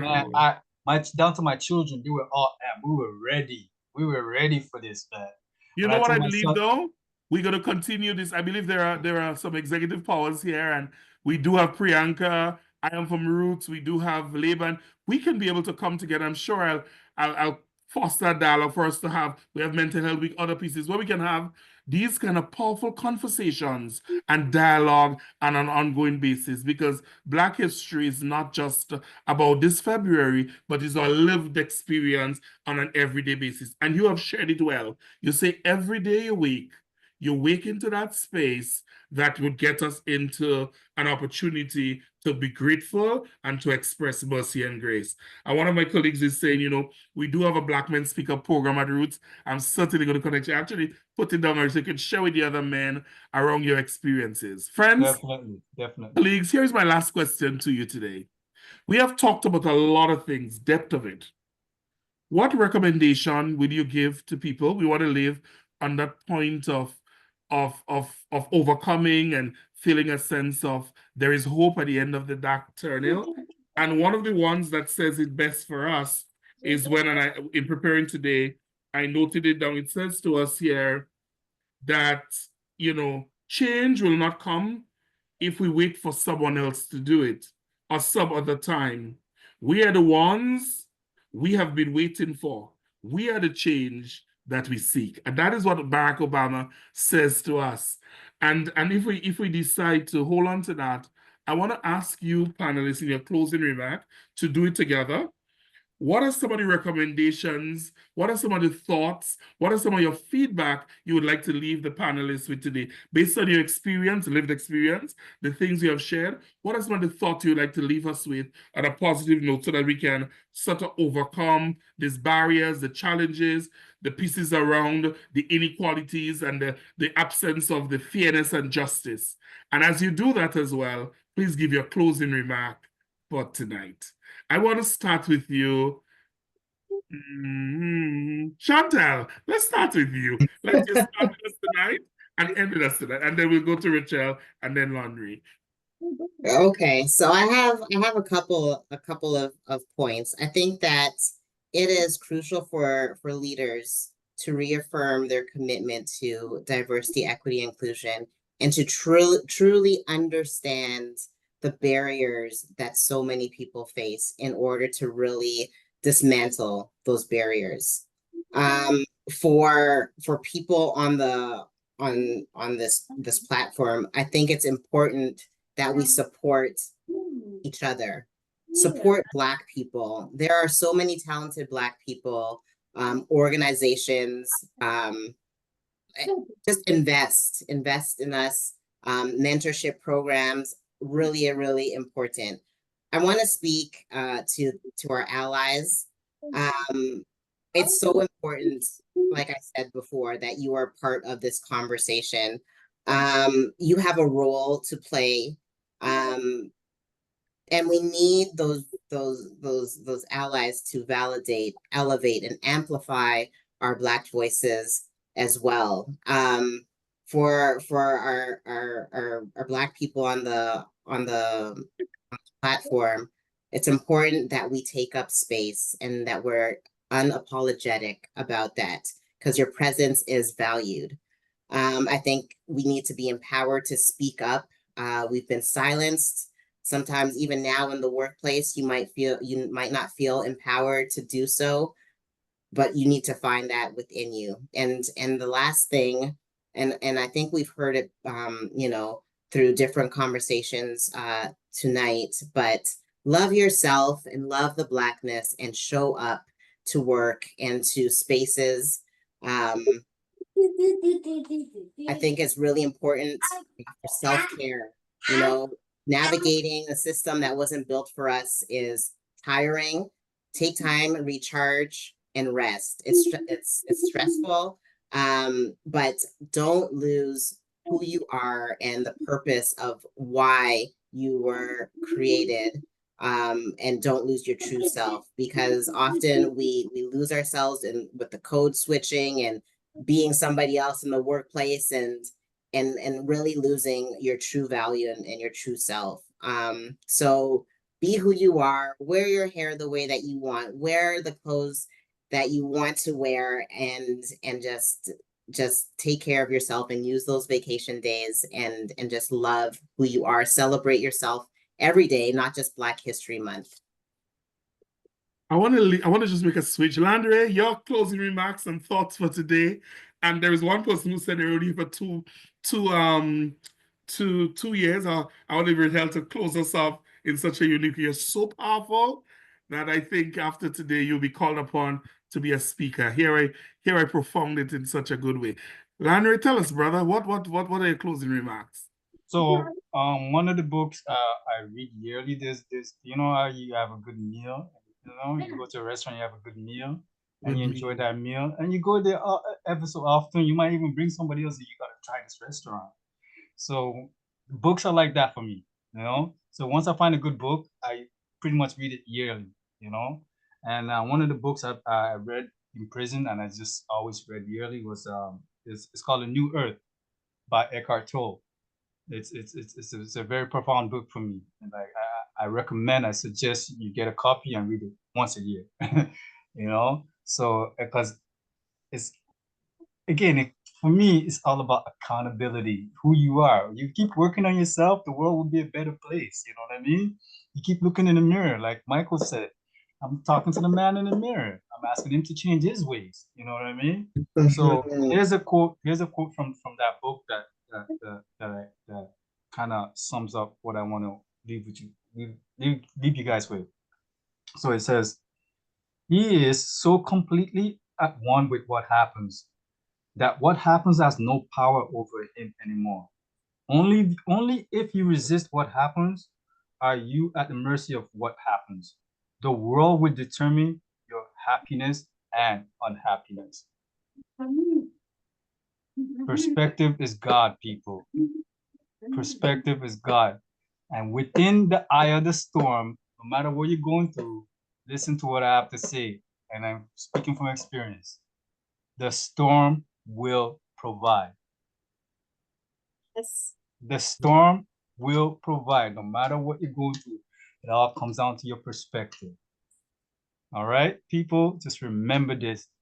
If you have a chance, check out my website, 27thletters.com. And I also have YouTube series where I sit down with different individuals and go through their life journey. People who have interest in life journeys. So I've sat down with a few people, and also have within that YouTube channel, 27th Letters Podcast. I have Don't Quote Me, where I sit down and just speak on certain things and my experience in certain topics, and to piggyback off the children's reading program that I did while I was inside.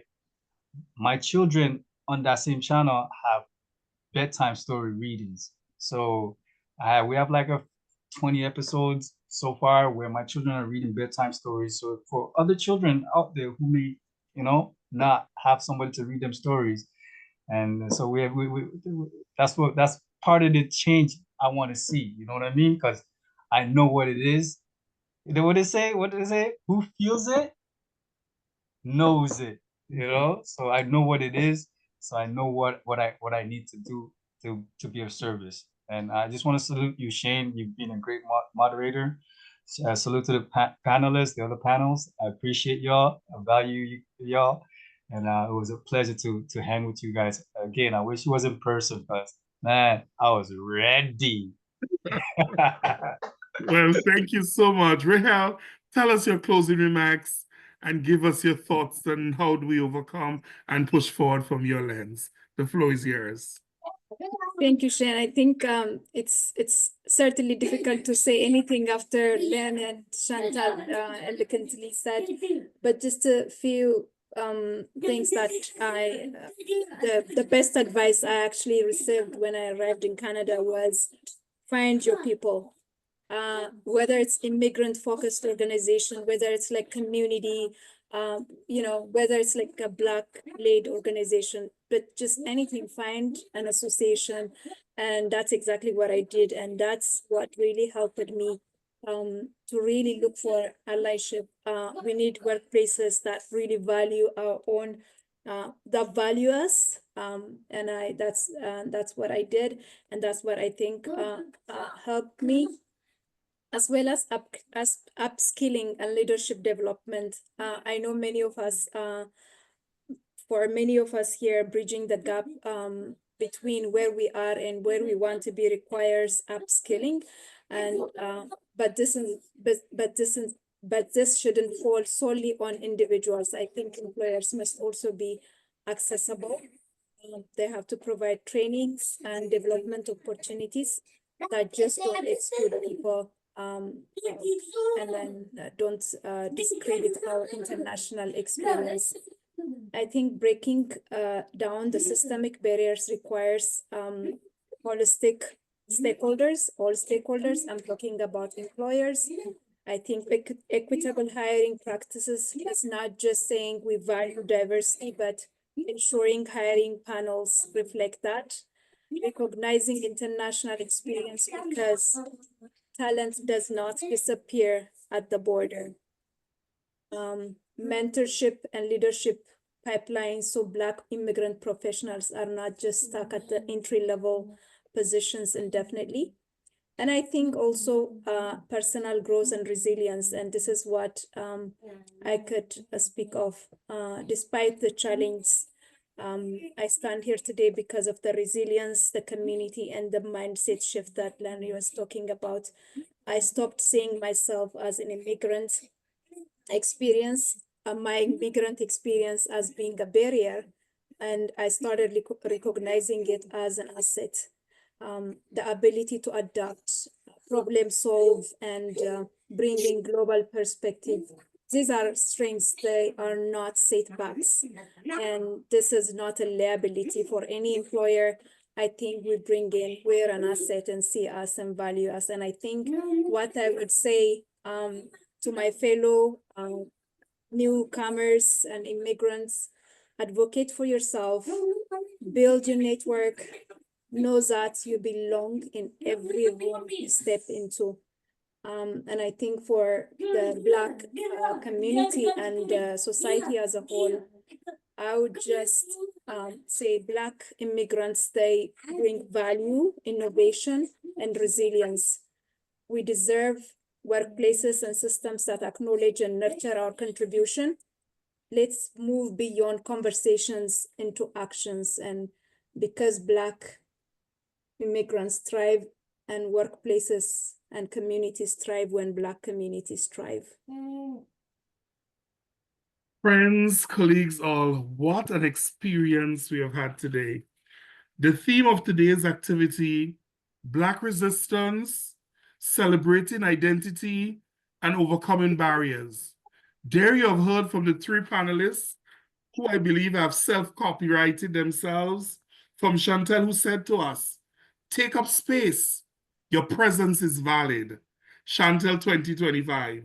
Chantel also said to us, love yourself. Show up well, but rest. Chantel 2025. And there you have Landry saying to us, in a very profound way, the storm will provide. What? I have just rested. The storm will provide. Landry 2025. Then you mentioned to say to us that we need to keep walking ourselves because the change is possible. Recognizing that people matter. I heard it. Then, Rahel, you said to us, finding the right people, the people that value the accessibility, the tenets towards diversity, equity, and inclusion. And you left us with your 2 copyright piece, which I believe, by the way, should be your first book. Here is what you said. Talents and experiences do not disappear at the border. I want to get the first copy. I want to get the first one to sign it. I'm going to be there at the piece. This is what you have said. Talents and experience do not disappear at the border. And then you mentioned to us here in a very profound way that we need to look at equitable hiring practices because the struggles are just setback. We're getting there. Friends and colleagues, I just want to thank all of you for the opportunity to be here and for giving us the moment to share in this rich panel discussion. I want to thank all of our panelists. Chantel, thank you. Rahel, thank you. Larry, thank you. Ashe, your thoughts, your experiences, and everything that you brought in today's space have made us richer, bigger, and better. The world is a brighter place and a better place because of all of your humanity. I wish to leave you with a few announcements before I hand back to Magdalena. This year's conference for the Black Health and Mental Health Conference that Taibu, our very good friend Laban, has mentioned to us. Here is what the theme is. I'm sharing it out to you. It's going to be in Edmonton. I will be there with the others. It says Black Legacy and Leadership, celebrating Canadian history and uplifting future generations. Today, we have experienced leadership. We have experienced uplifting message and instilling hope for the future.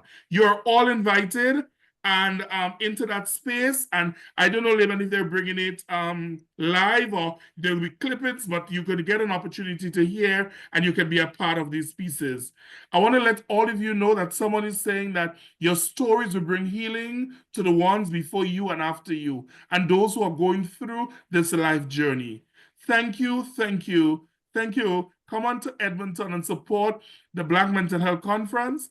And thank you to Dixie Bloor Centre for allowing me to moderate this wonderful exercise as we continue to build in a space where we have what it takes, more importantly, for Black resistance, Black joy, celebrating identity, and overcoming barriers. Thank you, Priyanka, and your entire team, and Ashe. I turn you back to our moderator.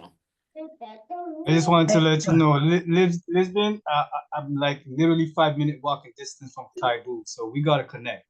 Right? I'm in Malvern. I live in Bryan Way.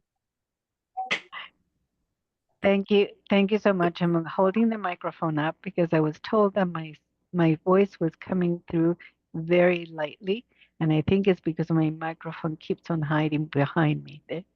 My heart is full. My heart is full.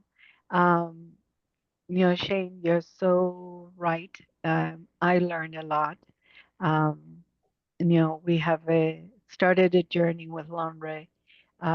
So every time I get a chance to listen to you, Lonre, I learn more. And it was an absolute pleasure hearing from Chantel and Rahel. And when we spoke about who could moderate this very dynamic evening, right away we thought of you, Shane. Like you're a star moderator. We love how you can manage and move through the topics. So thank you so much, because we're very grateful for all of you and for all the learning we have had, thus far.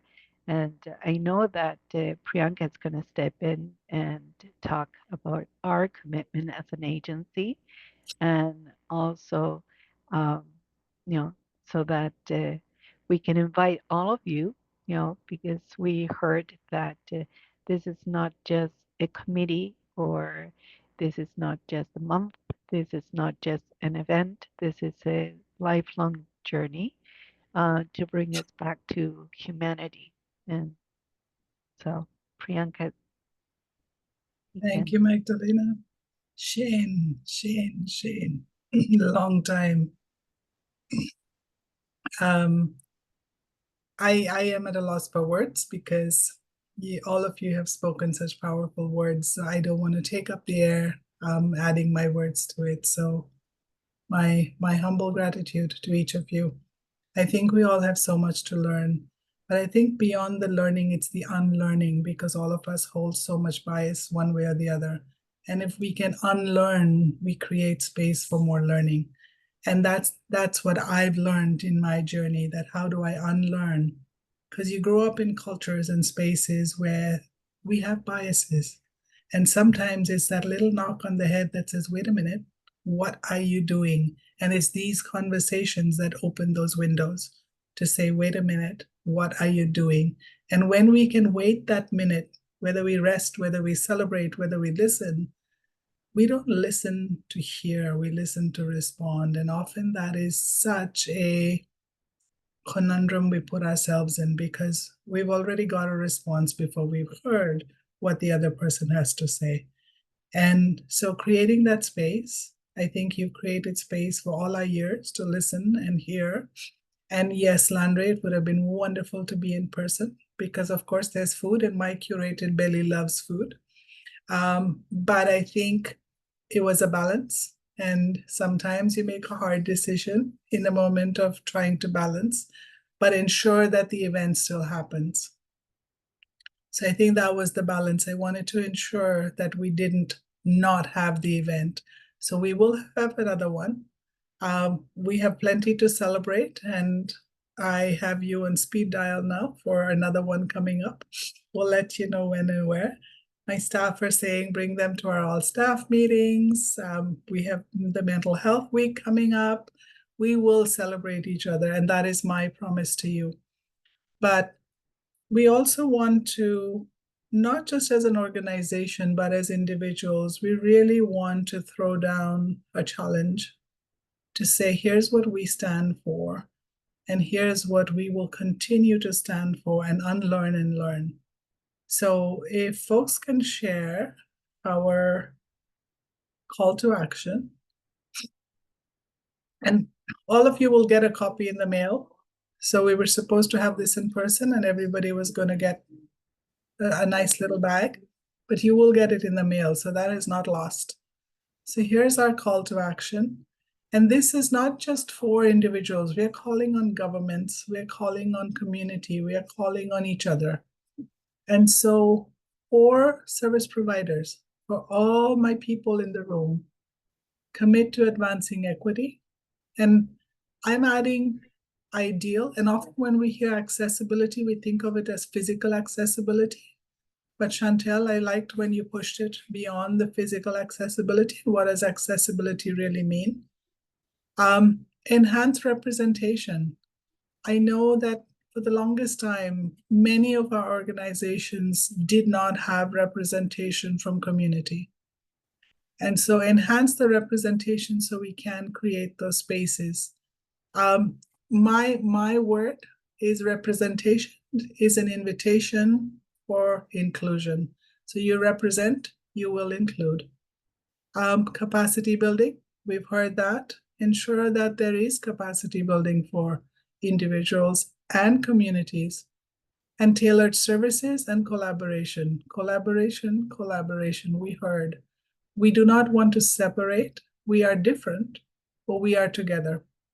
So I go back to Jeevan and saying, thank you, Jeevan, for setting that stage. For government, and if folks don't, has anybody seen the buses that have gone around Mississauga lately about where Peel hasn't got its share of funding? Well, that's what we are asking government to do, to ensure that there's accountability in not just policy, but also initiatives. I want to chair, I know Angela's in the space, and Shane, for the Black Health Hub that's going to be coming. And it's in the works, in the process, it's almost there. And cheers to that, because that is what is going to build community even more. For community members, we've heard the word allies, and I say go beyond being an ally to being a learner and being an actually staunch advocate. Because as an ally, you can be a bystander and move away from being a bystander to being involved. Support Black-led initiatives and promote restorative justice. This is an area that is, we've learned to disengage and dislike far more than we've learned to say, this is what has happened. I realize you as you, and we are going to move to where we need to be. For community members, again, I'm going to say, move beyond being allies. What are we committing to? So we have a commitment and a call to action document, which will be alive. We are going to amplify Black voices within our organization, but also within the community. Scroll up for me, please. We're going to collaborate with our partners. This is just the beginning. As I said, we will be doing more of it. And we want to foster a culture of inclusion. And by inclusion, I don't mean eliminating all of who you are, but bringing all of that to the table. Don't just bring pieces of you to the table, because you are all of who you are. Now, what do we hope to get out of all of this? And I won't read all of this, all of you are going to get it, but we will see some policy changes. We will ride this storm. Somebody had raised what's going to be between the US and all of the chaos that is now, but we will learn. Landry, thank you for saying in that storm, we will learn. We've all been through different storms in our own ways, but we've all come out, we're here. We're here, we're having this conversation. So thank you for that. And if we don't push for what we believe that should be policy, and we don't support each other in pushing for that change, we're not going to get there. So let's hold each other up. I was saying to Nakima earlier, shine like a diamond. I miss Rihanna and her songs. You know, really just shine bright, bring all of who you are to the table. And as we build and unlearn and learn, I invite all of you to learn and unlearn together with us, and help each other, but also grow with us as we take on more challenges, because there are challenges, but we're happy to take them on and be the voice when you don't feel you have a voice, but be there with you, not walk together, not walk alongside, not speak for you. So I'm going to end on that note. But truly, truly, truly, from the bottom of my heart, when I watched Isabel Wilkinson's, the film that was based on her book called Caste, it really shows how it is easy for a racialized community to be othered, and how we do it so well. But let's try and unlearn from that. South Africa unlearned. Nelson Mandela unlearned, and he became someone. I listened to Chantel and Rahel, and I think Michelle Obama, you've got competition. So we have you here, we have you with us. Obama doesn't stand a chance. When we've got powerful women in the room, apologies to the men, but Shane, you're loud and proud, and I love you for that. And thank you once again for being here. To all the people in the space, I want to appreciate your listening ears. And as I promised, I did say I'd do a small raffle. So while we were talking, I do have 5 names. And what I'm going to ask those people to do is connect with Magdalena, because she will have the books to give you. And we will get Landre to have them signed, or maybe have a meet and greet. And you never know. So Michelle Walker, if you're in the space,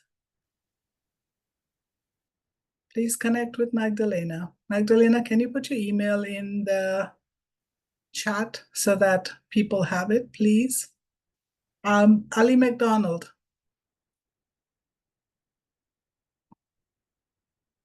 Diana Uwimana.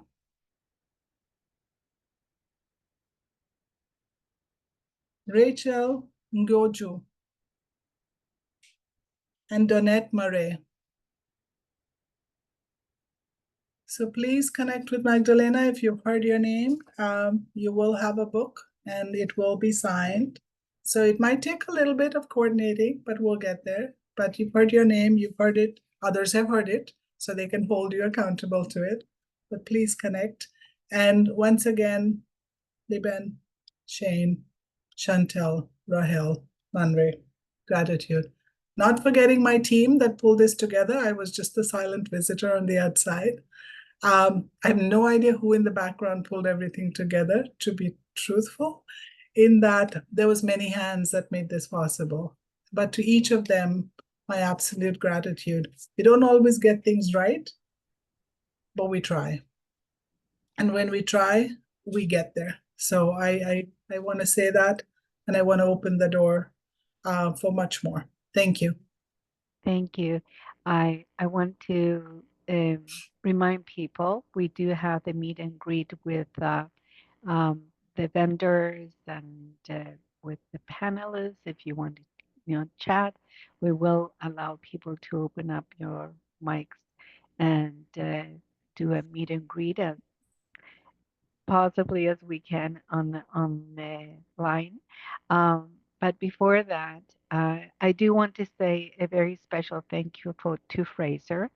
And I know she doesn't like the light shown on her, but it is her birthday today, and she woke up at 6 in the morning, and she's been working all day, tireless. I don't think she had lunch. Never mind about a birthday celebration or a birthday cake. So we want to give you much love, and and thank you for everything you have done to make this happen, because it has been a bit of a whirlwind today. And I want to echo all the thank yous to everybody else, because I mean there were many hands that made this quick turnaround from in person to virtual. And yeah, we didn't get it 100% because I heard that some people did go to the venue. Unfortunately, we thought we had done our best to connect with everybody. We will connect with those people that we failed and in terms of not letting them know. But thank you. The way you can do the meet and greet, if you go down to, and it's different depending on where you are. You have options for breakout rooms, and so if you go in my system, you have to go to the 3 dots where it says more, then you go breakout rooms, and you will have a choice of the breakout rooms. And so you can either go to the breakout rooms, um, or you can stay in the main room. And oh, I'm hearing echoing at my end. So the breakout rooms are listed there. But you can actually, as I said, if you do the little dots, go breakout rooms. There are a Taboo, Roots, Community Center, Black Health and Social Service Hub, the DBNC table. There's one to go and talk to Lonre, 27th Letters. There's 21st Century Real Estate, Lydia, Arts and Craft, Standa Forever, and Black to Eden, Natural African Body Care. So you can go and chat with the vendors and the organization And we'll keep this open for another half an hour. So until 9 o'clock, you can go and do the meet and greet.